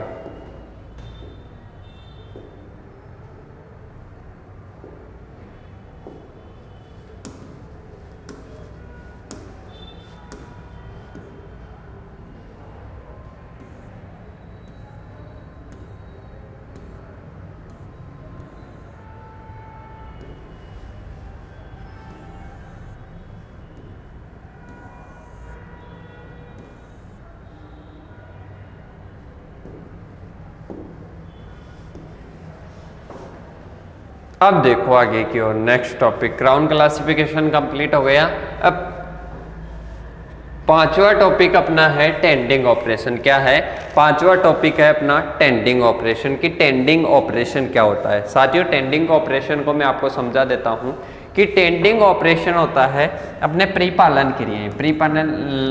परिपालन क्रियाओं का मतलब होता है कि जो भी अपना वन है, जो भी अपना फॉरेस्ट है, अब उसमें वृक्ष है, जो भी वृक्ष है, अब उन वृक्षों को उन वृक्षों को मैनेजमेंट करने के लिए या उनकी अच्छी ग्रोथ करने के लिए उनमें क्या किया जाता है, उनमें थिनिंग वगैरह और बहुत सारी प्रकार की क्या होती है क्रियाएं करनी पड़ती है, जैसे वीडिंग हो गई, थिनिंग हो गई, ऐसी क्रियाएं करनी पड़ती है। जैसे ट्रेनिंग प्रूनिंग नहीं करते क्या अपन फसलों में, उसी प्रकार से इसमें क्या करनी पड़ती है, हॉर्टिकल्चर में करते हैं, हॉर्टिकल्चर की क्रॉप्स में ट्रेनिंग प्रूनिंग, इसी प्रकार से इसमें टेंडिंग ऑपरेशन के नाम से जाना जाता है उनको। सबसे पहले देखो टेंडिंग ऑपरेशन क्वेश्चन पूछा जाता है हर बार। टेंडिंग ऑपरेशन कौन कौन से होते हैं, सबसे पहले देख लो। पहला आता है क्लीनिंग, पहला कौन सा आता है क्लीनिंग, फिर आता है ट्रेनिंग, फिर आता है प्रूनिंग, फिर आता है फेलिंग, फिर आता है थिनिंग, वीडिंग, वीडलिंग। ये सारी क्रियाएं क्या है, टेंडिंग ऑपरेशन है, किसके, एक वन वृक्ष के। पहले training, pruning, felling, thinning, weeding, weedling और क्लीनिंग। कुछ के तो नाम से ही आपको पता चल रहा होगा और कुछ अपन देख लेते हैं। सबसे पहले आता है टेंडिंग ऑपरेशन की डेफिनेशन। क्या आता है टेंडिंग ऑपरेशन से की डेफिनेशन, मतलब इसमें क्या करते हैं, मतलब कोई भी वृक्ष लगाते हैं तो उसकी सीडिंग से लेकर, मतलब बुआई से लेकर उनकी परिपक्वन अवस्था तक जो भी अपन क्रियाएं करते हैं ना, वो सारी क्या होती है, टेंडिंग ऑपरेशन कहलाती है। मतलब टेंडिंग ऑपरेशन फॉरेस्ट क्रॉप का एक ऐसी क्रियाविधि है जो कि फॉरेस्ट क्रॉप के सीडिंग स्टेज से लेकर उनके परिपक्वन होने तक क्या किया जाता है, टेंडिंग ऑपरेशन किया जाता है, और जो कि क्या हो, फॉरेस्ट क्रॉप के लिए लाभदायक हो, क्या कहलाता है, टेंडिंग ऑपरेशन कहलाता है। क्या कहलाता है, टेंडिंग ऑपरेशन कहलाता है। अब सबसे पहले देखो कि टेंडिंग ऑपरेशन करते क्यों है, इसके क्या क्या ऑब्जेक्टिव्स है। पहला आता है लकड़ी की अच्छे गुण वाली लकड़ी प्राप्त करने के लिए। दूसरा आता है प्रति इकाई क्षेत्रफल में अधिक उपज प्राप्त करने के लिए, वनों का तीव्र वृद्धि या विकास करने के लिए, और वनों के उत्पादन व उत्पादकता बढ़ाने के लिए, और इमारती लकड़ी प्राप्त करने के लिए। सबसे पहले कौन सा आता है, वीडिंग। पहले कौन सा आता है, वीडिंग। वीडिंग का मतलब है साथियों कि कोई भी अपना फॉरेस्ट है उससे खरपतवारों का निकालना, मतलब वन वृक्षों के अलावा जो भी खरपतवारें हैं, जो भी वीड्स है, अदर प्लांट्स हैं, उनको क्या करना, अलग करना, हटाना, क्या कहलाता है, वीडिंग कहलाता है। वीडिंग क्यों करते हैं, ताकि खरपतवार और जो अपना मेन वृक्ष है उनके बीच में कंपटीशन नहीं हो और पोषक तत्व के लिए कंपटीशन नहीं हो, इसलिए अपन क्या करते हैं, वीडिंग करते हैं। फिर इसके बाद में आता है थिनिंग। क्या आता है, थिनिंग। देखो थिनिंग क्या होता है, एक ऐसी क्रिया जिसमें आवश्यकता से अधिक सीडिंग या अपरिपक्वन फॉरेस्ट क्रॉप को अलग कर दिया जाता है, तो उसे क्या कहलाता है, थिनिंग कहलाता है। मतलब साथियों जैसे मान लो आवश्यकता से अधिक अपन ने बीज लगा दिए, मतलब जैसे एक एरिया में इसमें 15 वृक्ष हैं और लगने कितने चाहिए, अच्छी ग्रोथ हो ताकि उनकी कितने लगने चाहिए, उसमें 10 ही लगनी चाहिए, तो 5 को हटा देते हैं, 5 को हटा देते हैं और उनमें डिस्टेंस मेंटेन कर देते हैं, तो इसको क्रिया को क्या कहलाते हैं, थिनिंग कहलाता है, ताकि पौधों के बीच में वायु संचार और उनका विकास क्या हो सके, अच्छे से हो सके। फिर आता है अपना नेक्स्ट फेलिंग। नेक्स्ट क्या आता है, फेलिंग। फेलिंग क्या होता है, फॉरेस्ट फील्ड से जो मूल्यवान फॉरेस्ट क्रॉप होती है उसकी अच्छी वृद्धि के लिए कम मूल्यवान वनों को क्या कर देना, काट देना। मतलब अधिक मूल्यवान क्रॉप के लिए कम मूल्यवान जो क्रॉप है उसको काट देना क्या कहलाता है, फेलिंग कहलाता है। फिर इसके बाद में आता है प्रूनिंग। प्रूनिंग क्या होता है, जो कोई अवांछनीय कोई शाखा है, कोई जड़ है, कोई सूखी हुई शाखा है, कोई टहनी है, उसको काटना ही क्या कहलाता है, उसको काट छाट करना प्रूनिंग कहलाता है। और ट्रेनिंग मतलब प्रारंभिक जो कोई भी वृक्ष लगाते हैं उसका जो प्रारंभिक जो टाइम होता है उसमें क्या करना, उसमें वृक्षों को एक ढांचा प्रदान करना, वृक्षों को एक ढांचा प्रदान करना क्या कहलाता है, ट्रेनिंग कहलाता है। क्या कहलाता है साथियों, ट्रेनिंग कहलाता है। उसमें जो काट छाट की जाती है, जो काट छाट की जाती है एक आकार प्रदान करने के लिए, तो उसको किस नाम से जाना जाता है, ट्रेनिंग के नाम से। इसका उद्देश्य क्या है, सभी कर्षण श्वसन क्रियाएं आसानी से हो सके और पर्याप्त प्रकाश व वायु संचार प्राप्त हो सके, इसलिए ट्रेनिंग की जाती है। फिर आता है क्लीनिंग। क्लीनिंग का मतलब क्या होता है, जैसे मान लो कोई एक पेड़ है, उसकी एक लता पर दूसरी लता चढ़ रही है, या मान लो उसमें कोई भी ऐसे जैसे मान लो कोई टहनी है वो सूखी हुई है, तो उनको सफाई मतलब उनकी क्या कर देना, सफाई हटा देना, उनको क्या कहलाता है, क्लीनिंग कहलाता है। तो ये अपना कंप्लीट होता है। फिर इसके बाद में आता है वीडलिंग। क्या आता है, वीडलिंग। की वीडलिंग क्या होता है, देखो ध्यान से, देखो यह एक प्रकार का क्या है, टेंडिंग ऑपरेशन है। क्या है, टेंडिंग ऑपरेशन है, जिसके अंतर्गत वृक्ष के तने से जीवित ऊपरी छाल को 20 सेंटीमीटर व्यास में क्या कर देते हैं, चीरा लगाकर निकाल देते हैं, जिससे किस नाम से जानते हैं, जीवित छाल को 20 सेंटीमीटर का चीरा लगाकर निकाल देते हैं, जिसको किस नाम से जानते हैं, वीडलिंग के नाम से जानते हैं। और ये किस लिए किया जाता है, कोई भी गठिया किस्म के जो वृक्ष होते हैं उनको मारने के लिए मुख्यतः वीडलिंग किया जाता है। या फिर कोई भी मान लो वृक्ष में क्षति पहुंच रही है तो उसमें भी क्या किया जाता है, वीडलिंग किया जाता है। अब देखो आगे नेक्स्ट टॉपिक अपना, नेक्स्ट टॉपिक आता है मोस्ट इंपॉर्टेंट। यहाँ से इस टॉपिक से कम 2 से 3 क्वेश्चन पूछे जाते हैं। कितने क्वेश्चन पूछे जाते हैं, 2 से 3 क्वेश्चन पूछे जाते हैं। ध्यान से समझना इस टॉपिक को। सबसे पहले आता है फॉरेस्ट मेंसुरेशन। क्या होता है, फॉरेस्ट मेंसुरेशन। की फॉरेस्ट मेंसुरेशन क्या होता है, फॉरेस्ट मेंसुरेशन का मतलब होता है साथियों कि वन का मापन करना। वन का मापन कैसे करोगे, कोई वृक्ष है, वृक्ष की ऊंचाई मापोगे, उसका वृक्ष का डायमीटर व्यास मापोगे, या कोई भी अपन मापन करते हैं तो उसको किस नाम से जानते हैं, फॉरेस्ट मेंसुरेशन के नाम से जानते हैं। देखना ध्यान से समझना इस टॉपिक को।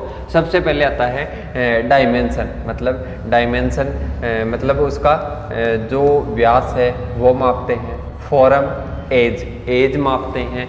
उसका फॉर्म मतलब आकार मापते हैं। और उसका वेट मतलब वजन मापते हैं। उसकी ग्रोथ मतलब वृद्धि मापते हैं। ये सब भी मापते हैं। देखो हाइट मेजरमेंट करते हैं, वॉल्यूम मेजरमेंट करते हैं, डायमीटर मेजरमेंट करते हैं।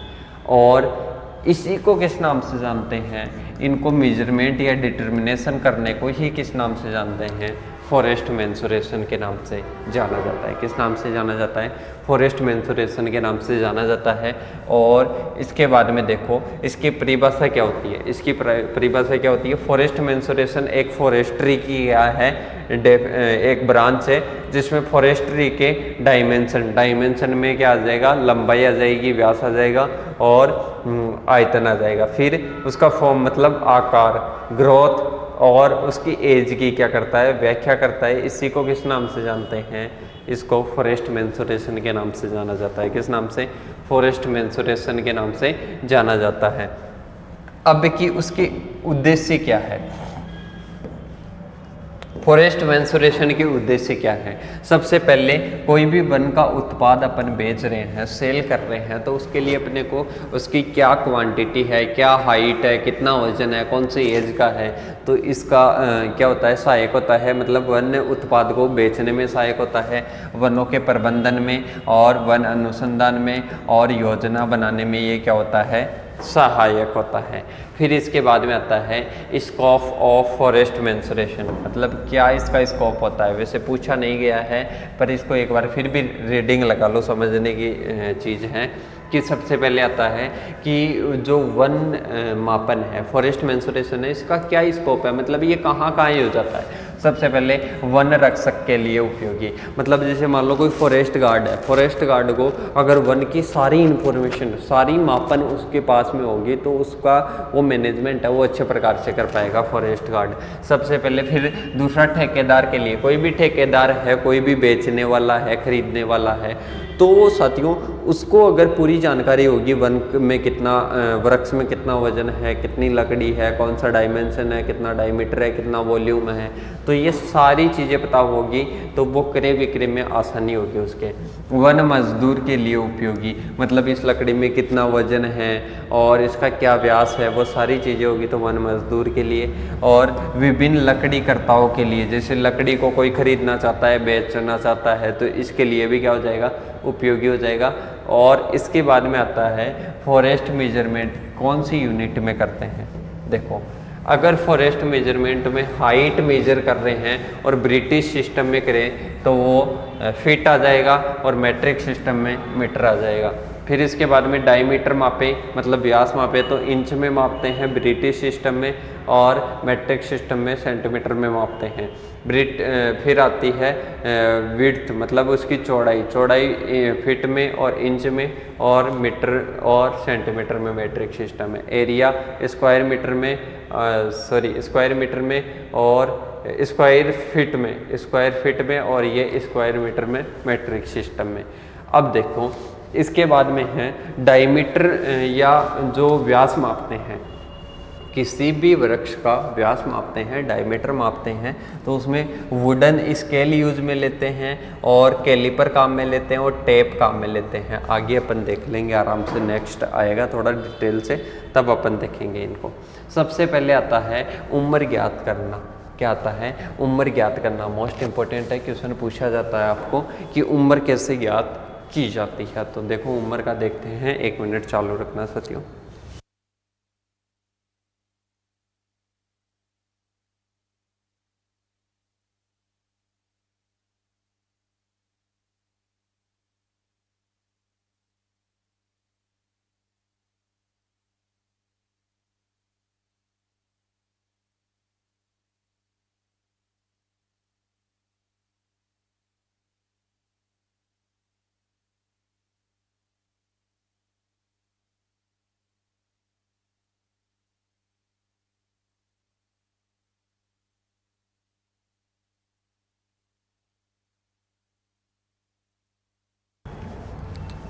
देखिए साथियों, अब अपन देखेंगे कि एक कोई पेड़ है उसकी अपन उम्र कैसे ज्ञात कर सकते हैं। पहला आता है फ्रॉम एग्जिस्टिंग रिकॉर्ड, मतलब पुराने रिकॉर्ड के आधार पर। जैसे मान लो कोई भी अपन वृक्ष लगाते हैं, जैसे आपने आम का वृक्ष लगाया कहाँ पर, अगर उसकी लगाने की तिथि याद है तो आज तक का टोटल कर लो कि कितनी एज का है, सीधी सी एज का पता चल जाएगा। पहला मेथड कौन सा हुआ? फ्रॉम एग्जिस्टिंग रिकॉर्ड, मतलब पुराने रिकॉर्ड के आधार पर उम्र ज्ञात करना। सही। दूसरा आता है फ्रॉम जनरल अपीयरेंस, मतलब उसको देख कर, उसका रंग देख लिया, रंग देख कर ही आंखों से देखने पर ही क्या चल जाता है, उसकी एज का पता चल जाता है। तो ये क्या आता है? From general appearance. अब देखो किस प्रकार से देखने पर पता चलता है, मतलब कि सामान्यतः उसकी साइज या कलर देखने पर ही अगर पता चल जाए कि ये कितनी एज का है, तो ये देखो किस प्रकार से देखते हैं। देखो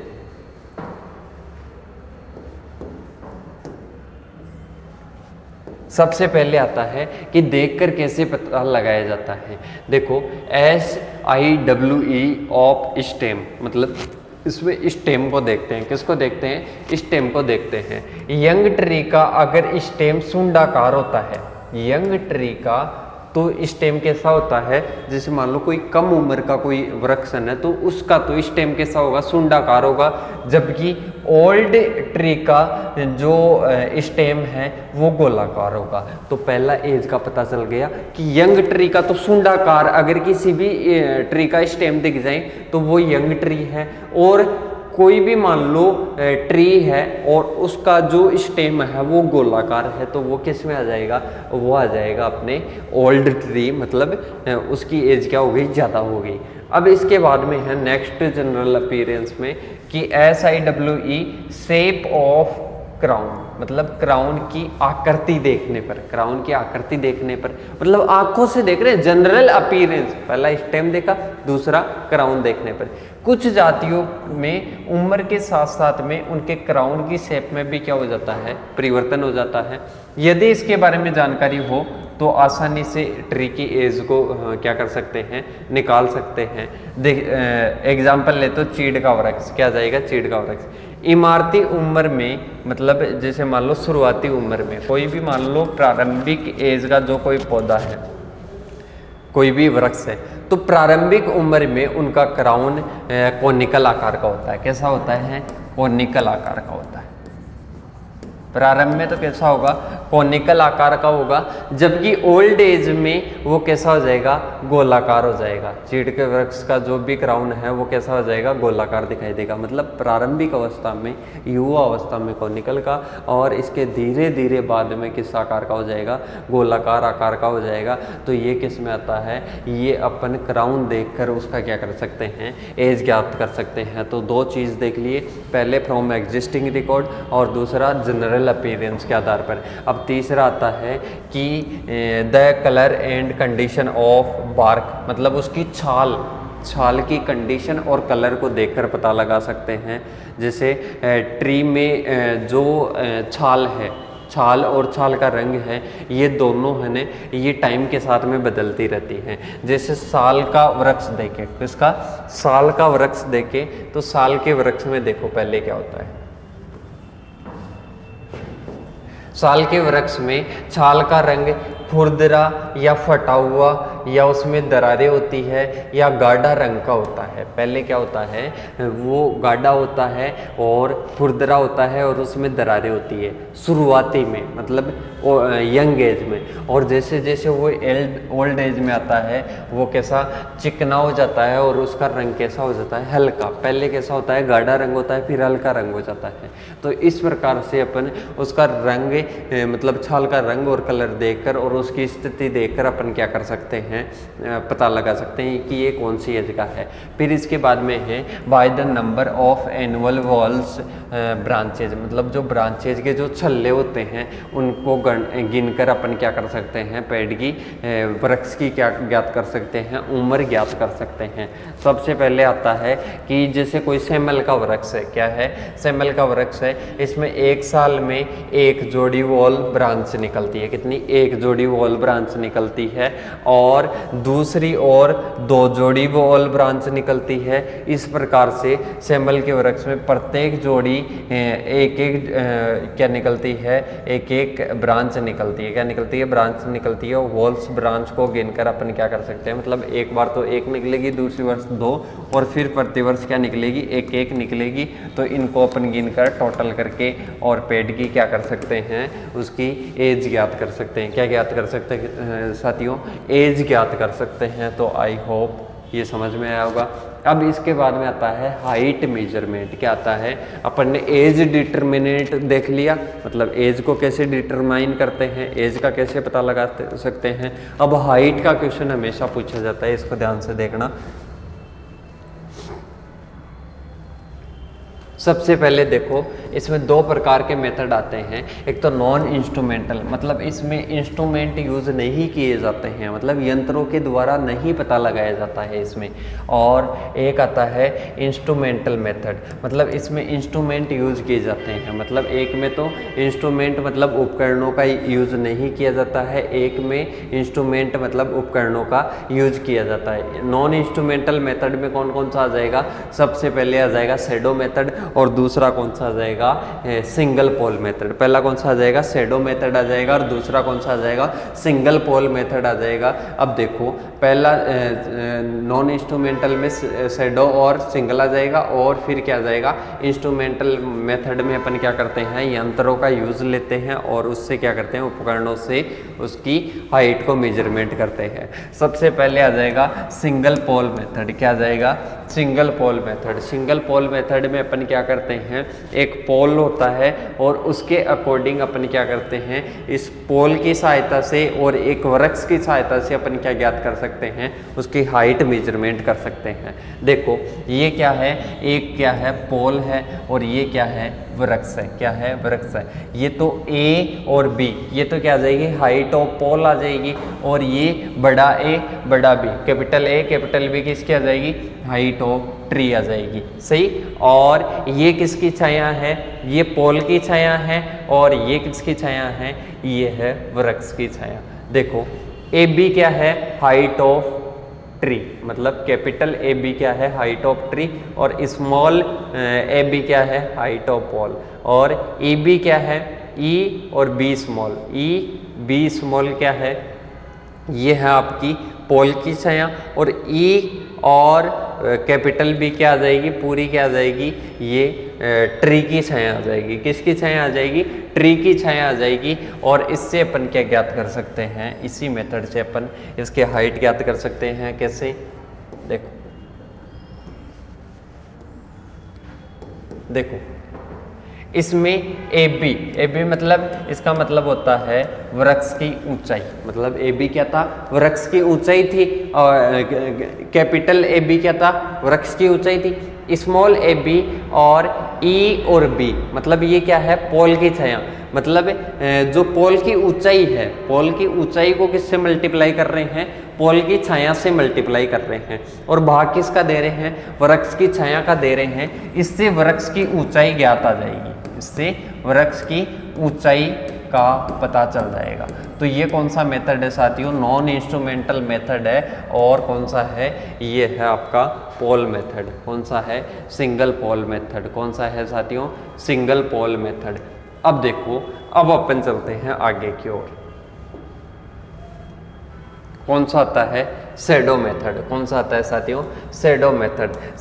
शैडो मेथड में भी वही करते हैं। एक वृक्ष होता है और उसमें ए बी तो किसकी लंबाई होती है? पेड़ की ऊंचाई होती है। और इसमें डी बी क्या होती है? पेड़ की छांव होती है। सही। और देखो फिर इसके बाद में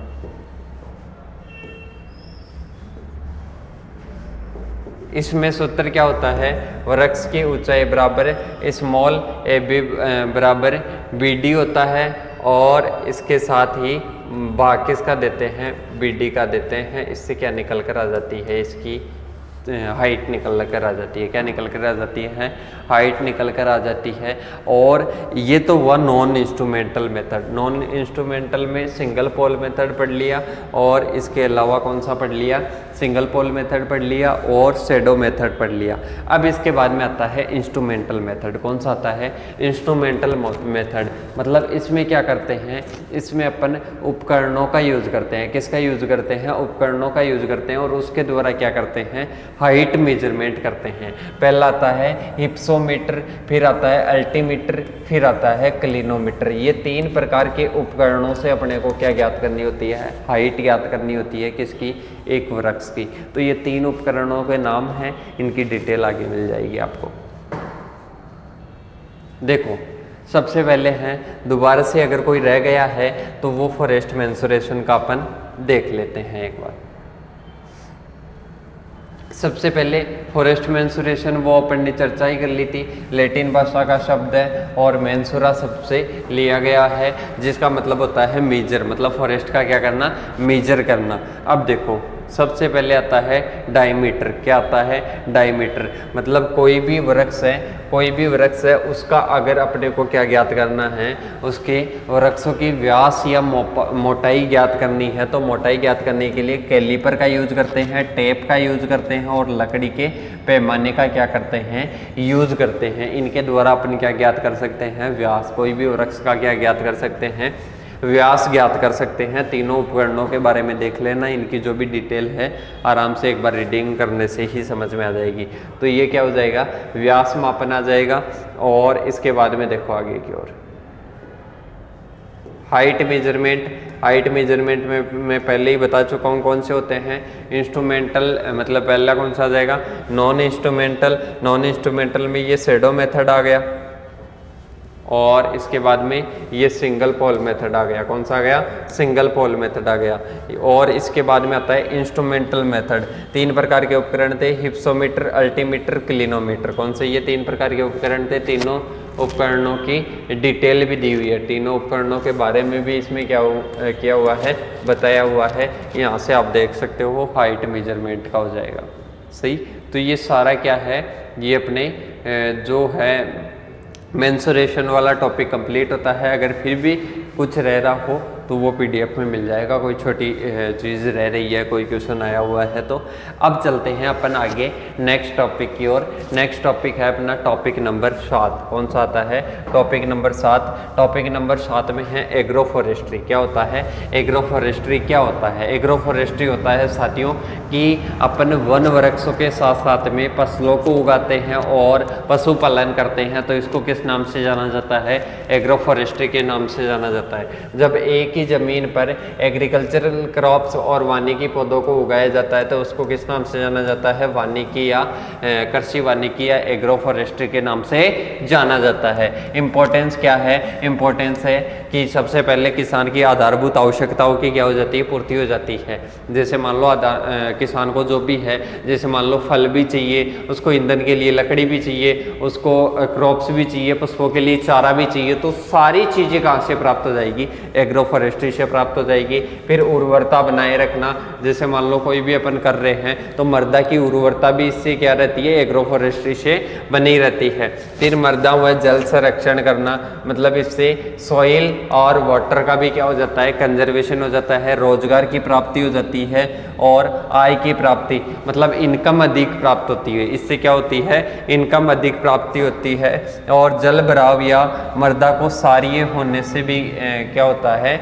मतलब रुकती है। एग्रो फॉरेस्ट्री से मृदा में जल भराव और मृदा क्षारीय होने की समस्या से भी क्या होता है? निवारण होता है।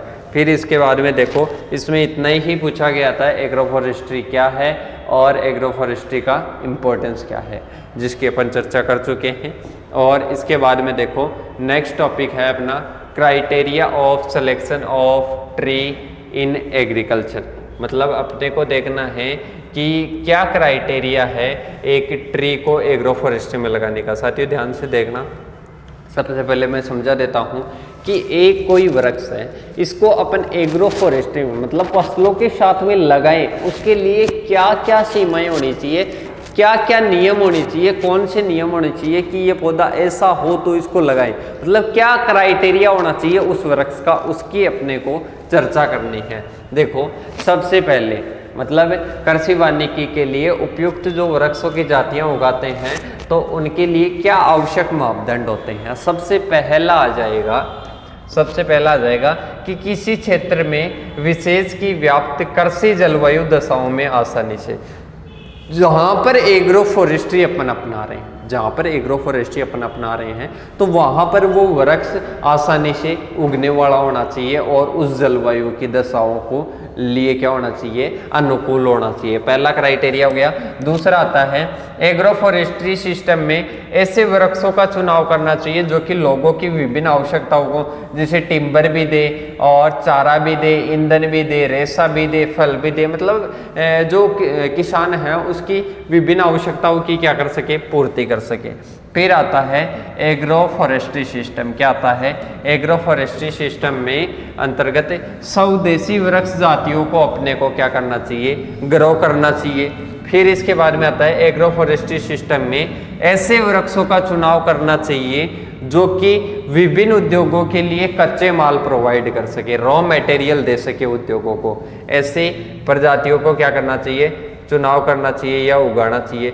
फिर इसके बाद में ऐसे वृक्षों का चुनाव करना चाहिए जो दूसरे फॉरेस्ट के वृद्धि और विकास में बाधा न डाल सके। जैसे मान लो एक वृक्ष है, वो दूसरे वृक्षों की वृद्धि में कोई प्रभाव नहीं डालना चाहिए, कोई अवरोध नहीं डालना चाहिए, वो आ जाएगा। फिर इसके बाद में ऐसे वृक्षों का चुनाव करना चाहिए जिसका दूसरे वृक्ष पर एलिलोपैथी प्रभाव नहीं पड़े, मतलब हानिकारक प्रभाव नहीं पड़े। ऐसे वृक्षों का अपने को क्या करना चाहिए? चुनाव करना चाहिए। फिर इसके बाद में आता है नेक्स्ट, ऐसे वृक्षों का एग्रो फॉरेस्ट्री में चुनाव करना चाहिए जिसका स्थापन क्या हो? शीघ्र हो और कम समय में ही परिपक्व हो, मतलब कम समय में ही क्या देते? प्रोडक्शन देते। ऐसे वृक्षों का चुनाव करना चाहिए जिनकी पत्तियां गिरने के तुरंत बाद ही क्या हो जाए? अपघटित हो जाए, मतलब पत्तियां गिरते ही क्या हो जाए? अपघटित हो जाए। मृदा क्षरण को कम करने वाला और मृदा की जल धारण क्षमता बढ़ाने वाला हो और इसके साथ ही बहुउद्देशीय वृक्षों का चयन करें, वो लकड़ी भी प्रदान करे, दवाई, गोंद, रेजिन, भोजन, फल और जंतुओं के लिए चारा भी दे सके, मतलब बहुउद्देशीय वालों को अपने को अपनाना चाहिए। फिर इसके बाद में है एग्रो फॉरेस्ट्री में ऐसे जातियों का चुनाव करें जिनकी प्रोडक्टिविटी क्या हो? अच्छी हो और उनसे इनकम अधिक मिल सके। तो ये क्या हो जाएगा? क्राइटेरिया हो जाएगा फॉरेस्ट्रीज के लिए। और साथियों मैं आपको फिर दोबारा से एक बार कह देता हूँ कि आप मैसेज करते हो, मतलब जैसे कि आप कोई क्लास ही नहीं लिए हो, क्लास लेने के बाद में पूछते हो कि सर कि कहाँ से मिलेगी, कहाँ से पीडीएफ मिलेगी, मैंने बता दिया। डिस्क्रिप्शन में ऐप की लिंक दी हुई है और उसमें 49 रुपये के नाम से एक कोर्स बना हुआ है, वहाँ से आप विजिट कर सकते हो। मैथ का, इंग्लिश का, सभी का बना हुआ है, पर वहाँ पर 49 में मिल रहा है। मैथ के अलावा आपको सारी क्लासेस मिलेगी, सब कुछ मिल जाएगा उसी में, तो वहाँ से आप जाकर विजिट कर सकते हो। फिर इसके बाद में देखो आगे की ओर,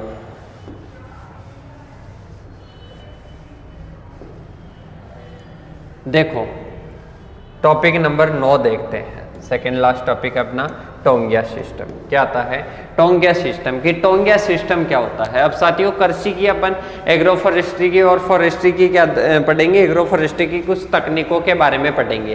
पहली कौन सी आती है? टोंगिया सिस्टम। क्या आती है? टोंगिया सिस्टम। यह कृषि वानिकी की एक पद्धति है, एक रूप है, जिसमें बहुवर्षीय वृक्षों के प्लांटेशन के प्रारंभिक वृक्षों में बीच में कम समय वाली क्या लगा देते हैं, फसलें लगा देते हैं। जिससे अपन ने कोई वृक्ष लगाए, कोई क्या लगाए, वृक्ष लगाए, उन वृक्षों के बीच में क्या लगा दे, कम समय वाली फसलें लगा दे, ताकि वो अपने को क्या दे सके, इनकम दे सके, कुछ लाभ प्रदान कर सके। तो इसको किस नाम से जानते हैं? टोंगिया सिस्टम के नाम से जानते हैं। उद्देश्य क्या होता है?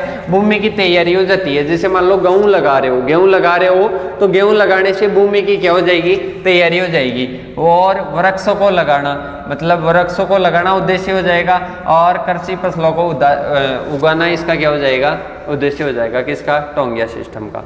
अब इसके बाद में चलते हैं, महत्व क्या है। महत्व में क्या हो जाता है? फॉरेस्ट क्रॉप का पुनरुत्पादन सस्ते में ही हो जाता है, मतलब उससे एक्स्ट्रा इनकम प्राप्त हो जाती है। ग्रामीण लोगों के लिए रोजगार का सुनहरा अवसर प्रदान हो जाता है। और फॉरेस्ट क्रॉप के साथ कृषि फसलों को लगाकर आमदनी, मतलब अतिरिक्त आमदनी या अदर इनकम भी अपन क्या कर सकते हैं, प्राप्त कर सकते हैं। भूमि का सदुपयोग हो जाता है, खरपतवारें नष्ट हो जाती है, और जो वन्य जीवों के लिए जो आश्रय हैं वो भी क्या हो जाता है, प्रदान हो जाता है। तो ये क्या है? टोंगिया सिस्टम। और इसकी जो हानि है, हानि की बात करें तो सघनता, फसल सघनता बढ़ने के साथ साथ में उसकी उर्वरता क्षमता क्या हो जाती है, नष्ट हो जाती है। तो ये क्या है, उसकी हानि है। फिर इसके बाद में है टोंगिया सिस्टम मृदा क्षरण को क्या करता है, बढ़ावा देता है, और महामारी जैसी जो बीमारियां हैं उनको भी क्या करता है, ये बढ़ावा देता है टोंगिया सिस्टम। क्योंकि कोई भी फसल में कोई भी बीमारी आएगी वो पेड़ पौधों में भी लग जाएगी। और इसके बाद में टोंगिया सिस्टम में मजदूरों का क्या होता है, अधिक उपयोग होता है। फिर आता है विंड ब्रेक आता है एक, और एक आता है शेल्टर बेल्ट। अब देखो सबसे पहले विंड ब्रेक, मतलब ऐसी संरचनाएं जो फसलों को हवा की बहाव और हवा की गति से क्या करता है, बचाता है। मतलब ऐसी संरचना बनी होती है क्रॉप के बाहर की ओर, जो कि क्या करती है, फसल को तेज हवाओं से क्या करती है, बचाती है। क्या करती है, फसलों को तेज हवाओं से क्या करती है, बचाती है। मतलब विंड को रोकने के लिए चारों तरफ एक क्या होती है, संरचना होती है। उसको किस नाम से जानते हैं, विंड ब्रेक के नाम से जाना जाता है। मृदा व वायु तापमान में क्या होती है, कमी होती है। इससे आपेक्षिक आर्द्रता क्या हो जाती है, इससे बढ़ जाती है। वाष्पीकरण कम होता है, और वहीं दूसरी ओर मृदा नमी में भी क्या होती है, बढ़ोतरी होती है। और इसके बाद में बर्फ के वितरण में क्या होता है, परिवर्तन होता है। क्या होता है, इससे परिवर्तन होता है। अब देखो शेल्टर बेल्ट क्या आता है, नेक्स्ट अपना आता है शेल्टर बेल्ट। शेल्टर बेल्ट क्या होता है, अब इसमें जो बाहर की और जो संरचना होती है ना, वो झाड़ियों से और वृक्षों से बनी होती है। मतलब वही है कि हवा की तेज गति को ही रोकते हैं, पर बाहर की तरफ क्या लगी होती है, झाड़ियां और वृक्ष लगे हुए होते हैं, जिससे बाहर की जो तेज हवा होती है ना, उसको रोका जाता है। उसको क्या कहा जाता है, शेल्टर बेल्ट कहा जाता है। उद्देश्य क्या होता है, मधुमक्खी और जो पक्षियों के आधार प्रदान करता है, और पशुओं के लिए आहार और ईंधन की प्राप्ति हो जाती है। मृदा क्षरण को कम करता है। शेल्टर बेल्ट से हरी खाद की प्राप्ति हो जाती है, और शेल्टर बेल्ट वर्षा करने में भी सहायक होता है, और शेल्टर बेल्ट में फसल की गुणवत्ता बढ़ाता है। मतलब विंड ब्रेक में तो पत्थरों से भी अपन दीवार बना सकते हैं चारों तरफ हवा, तेज हवा से बचने के लिए, पर इसमें झाड़ियां और वृक्ष लगाते हैं मुख्यतः। तो ये क्या हो जाएगी, shelter belt. Shelter belt I hope आपको समझ में आ गया होगा। और इसके बाद में अपन चलते हैं different agro forestry system prevent the counting, मतलब भारत में अपनाई जाने वाली मुख्यतः कौन कौन सी एग्रो फॉरेस्ट्री सिस्टम है उनको देखते हैं। पहला आता है एग्रीकल्चर सिल्वीकल्चर। कौन सा आता है? Agriculture silviculture. Agriculture plus forest crop क्या हो जाएगा? Agriculture silviculture. एले क्रॉपिंग, मतलब इसमें क्या करते हैं? एले क्रॉपिंग में जो मुख्य फसल होती है, मुख्य फसल के साथ साथ में मतलब ऐसे मान लो हेज क्रॉप के रूप में, मतलब अपन फसल के जो अपनी सड़क होती है, सड़क के दोनों तरफ क्या कर देते हैं? पेड़ लगा देते हैं, तो एले क्रॉपिंग के अंतर्गत आता है। फिर इसके बाद में यह हेज लगा देते हैं, हेज के चारों ओर क्या लगा देते हैं? एक हेज के रूप में लगा देते हैं, तो एले क्रॉपिंग के अंतर्गत आता है। फिर एग्रीकल्चर और हॉर्टिकल्चर, मतलब फ्रूट, एग्रीकल्चर में तो क्या आ जाएगी? एग्रीकल्चर की क्रॉप्स और जो हॉर्टिकल्चर की क्रॉप्स साथ साथ लगाए तो एग्रीकल्चर और हॉर्टिकल्चर आ जाएगा। सिल्वीकल्चर और ऑलेरीकल्चर, मतलब वन वृक्षों के साथ साथ में सब्जियां उगाना, ये हो जाएगा सिस्टम। और इसके बाद में हॉर्टिकल्चर और पास्चर, मतलब हॉर्टिकल्चर क्रॉप्स के साथ साथ में चारागाह लगाना, किस में आ जाएगा? ये आ जाएगा आपके इस सिस्टम में, इसमें एग्रो फॉरेस्ट्री सिस्टम में। फिर सिल्वी और पास्चरल, मतलब इसमें सिल्वीकल्चर में वृक्षों का और पास्चर में चारागाह है। शेल्टर बेल्ट, शेल्टर बेल्ट में क्या हो जाता है? ट्रीज प्लस क्रॉप लगाते हैं। क्या लगाते हैं? ट्रीज प्लस क्रॉप, क्योंकि बीच में तो क्रॉप होती है और बाहर की तरफ क्या लगाते हैं? ट्रीज लगाते हैं। तो ये क्या है? विभिन्न प्रकार के एग्रो फॉरेस्ट्री के क्या है? सिस्टम है, मतलब उसमें एक के साथ साथ में अन्य कार्य भी करते हैं। जैसे इसमें हॉर्टिकल्चर के साथ साथ में मतलब वन वृक्ष, जो अपने हॉर्टिकल्चर के जो वृक्ष है उनके साथ साथ में क्या करते हैं? चारागाह का भी क्या करते हैं? विकास करते हैं। फिर इसके बाद में चलते हैं आगे की ओर। आगे हैं एले क्रॉपिंग। एले क्रॉपिंग क्या होती है और इसका महत्व क्या होता है? देखो, कृषि वानिकी की ये क्या है? पद्धति है जिसमें कृषि योग्य भूमि में वृक्षों और झाड़ियों की पंक्तियों के बीच में क्या करते हैं? चारा वाली फसलें या फलों की क्या करते हैं? खेती करते हैं। ये क्या कहलाती है? एले क्रॉपिंग। क्या कहलाती है? एले क्रॉपिंग कहलाती है।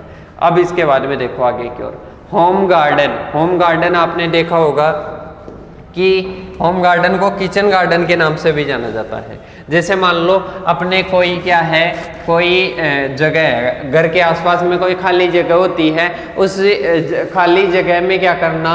उस खाली जगह में वृक्ष लगा दिए, सब्जियां लगा दी, तो ये किस रूप में जाना जाता है? होम गार्डन के रूप में। अब ये इसके महत्व है, महत्व आप पढ़ लेना कि रिक्त स्थान का उपयोग हो जाता है और इसके साथ ही फल सब्जियां मिल जाती है, ताज़ा सब्जियां मिल जाती है, तो ये सारे इसके क्या हो जाएंगे? लाभ हो जाएंगे। फिर इसके बाद में देखो शिफ्टिंग कल्टीवेशन। शिफ्टिंग कल्टीवेशन में क्या होता है? शिफ्टिंग कल्टीवेशन होता है जैसे मान लो यहाँ पर वन है, यहाँ पर वन है, यहाँ पर वन है। अब क्या करेगा? जो खेती करते हैं ऐसे लोग जो क्या करेंगे? यहाँ पर वन को जलाकर क्या करेंगे? खेती करेंगे। 3 साल तक कर लिए, 3 साल बाद में वापस आ जाएंगे। यहाँ पर वन को जलाएंगे, यहाँ पर खेती करेंगे और फिर 3 साल करेंगे, फिर आ जाएंगे। फिर यहाँ पर करेंगे 3 साल तक की, फिर इसकी उर्वरता नष्ट हो जाती है, फिर यहाँ पर आ जाएंगे, फिर यहाँ पर आ जाएंगे, फिर यहाँ पर आ जाएंगे। तो इसको किस नाम से जानते हैं? स्थानांतरित कृषि या शिफ्टिंग कल्टीवेशन के नाम से जाना जाता है। इसके बारे में पढ़ना है। इसको जूमिंग खेती के नाम से और लैंड रोटेशन के नाम से भी जाना जाता है। शिफ्टिंग कल्टीवेशन के बारे में पढ़े हुए ही होंगे। इसके बाद में आता है अपने नेक्स्ट आता है नीलगिरी की खेती। मतलब आपको लास्ट में दे रखा है साथियों, लास्ट में आपको दे रखा है कि वृक्षों की 2 खेतियों के बारे में बताइए। किसके बारे में? वृक्षों की 2 वृक्षों की आप खेतियों के बारे में, कल्टीवेशन के बारे में बताइए। तो सबसे पहले आपको बता देता हूं साथियों, 10 वृक्षों के नाम, बॉटनिकल नेम और फैमिली देखनी है। क्या देखोगे? फैमिली देखनी है। वो गूगल से आपको कहीं से भी मिल जाएगी, वो देखनी है। और इसके बाद में ये 2 वृक्ष इस PDF में आपको मिल जाएंगे, ऐप में। ऐप में मिल जाएंगे। तो जैसे अपन जैसे मान लो गेहूं की खेती का करते हैं ना देन, जैसे बॉटनिकल नेम आ जाएगा और उसके लिए सोइल कौन सी चाहिए, उसके लिए क्लाइमेट क्या चाहिए, उसके लिए टेम्परेचर स्पेसिंग क्या रखते हैं, वो सारी चीज़ें ही दोनों में है। तो दोनों आप आराम से पढ़ लोगे मेरे हिसाब से, वरना क्लास लेंथी हो जाएगी। तो उसको आप पढ़ लेना और एक क्रॉप की तरह पढ़ना है उसको, सही। 2 प्रकार की मैंने दी है। इसके अलावा 10 आपको 10 टोटल जो जंगलों में जो वृक्ष लगाए जाते हैं उनके नाम, बॉटनिकल नेम और फैमिली आपको याद होनी चाहिए साथियों, और वो आपको गूगल वगैरह से मिल जाएंगे। इसके बाद में अपन नेक्स्ट जो भी क्लास होगी वो क्लास लेंगे, और शायद इंग्लिश की क्लास है। तो इंग्लिश की क्लास आपको मैं बता देता हूँ, इंग्लिश की क्लास जो 49 वाला कोर्स है ना, उसमें इंग्लिश की क्लासेस सारी अवेलेबल है। इंग्लिश की कोई मैराथन क्लास नहीं आएगी। इंग्लिश की मैराथन का क्लास का वेट मत करना, 49 वाले में बढ़िया तरीके से जैसा कि आपको एग्जाम पैटर्न में वहाँ पर बताया जाता है वैसी क्लास मिल जाएगी। मैराथन क्लास में मिल जाएगी, अलग अलग क्लासेज, मतलब उसमें टुकड़ों में है, वही है। 3-4 घंटे की क्लासें होगी टोटल, 3-4 घंटे की क्लासें हैं, और उसमें कोई मैराथन क्लास नहीं। हर कोई स्टूडेंट आसानी से प्राप्त कर सकता है, वहाँ से आसानी से पास कर सकता है इंग्लिश को। तो इसके बाद में जो इंग्लिश की क्लास है ना, वो आपको 49 वाले कोर्स में मिल जाएगी। वहाँ पर टॉपिक वाइज नोट्स भी मिल रहे हैं, बहुत सारे स्टूडेंट्स ने तो ले लिए। अब उसमें टोटल स्टूडेंट ओनली 400 हैं। 49 वाले कोर्स में टोटल स्टूडेंट ओनली 400 ज्वाइन हुए हैं। अब मेरे को तो यही समझ में नहीं आता कि वो जो बाकी ऊपर के जो 1500 स्टूडेंट लेते हैं, तो वो बाकी 1000 स्टूडेंट्स कहाँ से पढ़ रहे हैं। ऐसे लापरवाही मत किया करो साथियों। वहाँ पर अब आपको इंग्लिश भी तो पढ़नी होगी ना, इंग्लिश वहीं पर मिलेगी आपको। इंग्लिश की मैराथन क्लास नहीं आएगी, इंग्लिश की क्लास आपको 49 वाले कोर्स में मिल जाएगी। तो उसमें कोई ज़्यादा कॉस्ट भी नहीं है। 49 रुपये तो अपन जैसे मान लो कोई फोटोकॉपी निकलवाते हैं, एक सब्जेक्ट के निकाल देते हैं यहाँ पर आपको सारा, और ये भी इसको मान लो फ्री भी कर दे। पर फ्री कैसे कर दे, ऐप भी तो चलता है ना, ऐप के लिए भी तो मेंटेनेंस चाहिए। अब आपको पता है कि ये क्लास हो रही है, क्लास के लिए भी तो लाइट वगैरह बहुत सारा होता है, इससे कोई पैसे थोड़ा ना आते हैं। तो मेंटेनेंस कॉस्ट है ये ऐप की। तो ये अगर ज्वाइन करके आप लेना चाहते हो वहाँ से क्लास, तो बढ़िया बात है। और फ्री में बहुत सारे स्टूडेंट्स करते हैं कि सर मेरे को फ्री में उसमें ज्वाइन कर दो। तो साथियों हमारे से जो हो पाता है ना, हम पूरी कोशिश करते हैं आपको। 49 रुपये किसी भी कोर्स की किसी भी नोट्स की कोई प्राइस नहीं होती है, पर अपन ओनली मेंटेनेंस कॉस्ट ले रहे हैं। तो इसको ज्वाइन करके आप इंग्लिश पढ़ना वहाँ से, और इसके जो नोट्स हैं वो वहाँ पर अवेलेबल है सारे। ये मैराथन क्लास भी वहाँ पर अवेलेबल हो जाएगी, और पेपर सॉल्यूशन की PDF वगैरह भी सबकी अवेलेबल है। और अब मिलते हैं नेक्स्ट वीडियो के साथ में, तब तक के लिए जय हिंद जय भारत साथियों।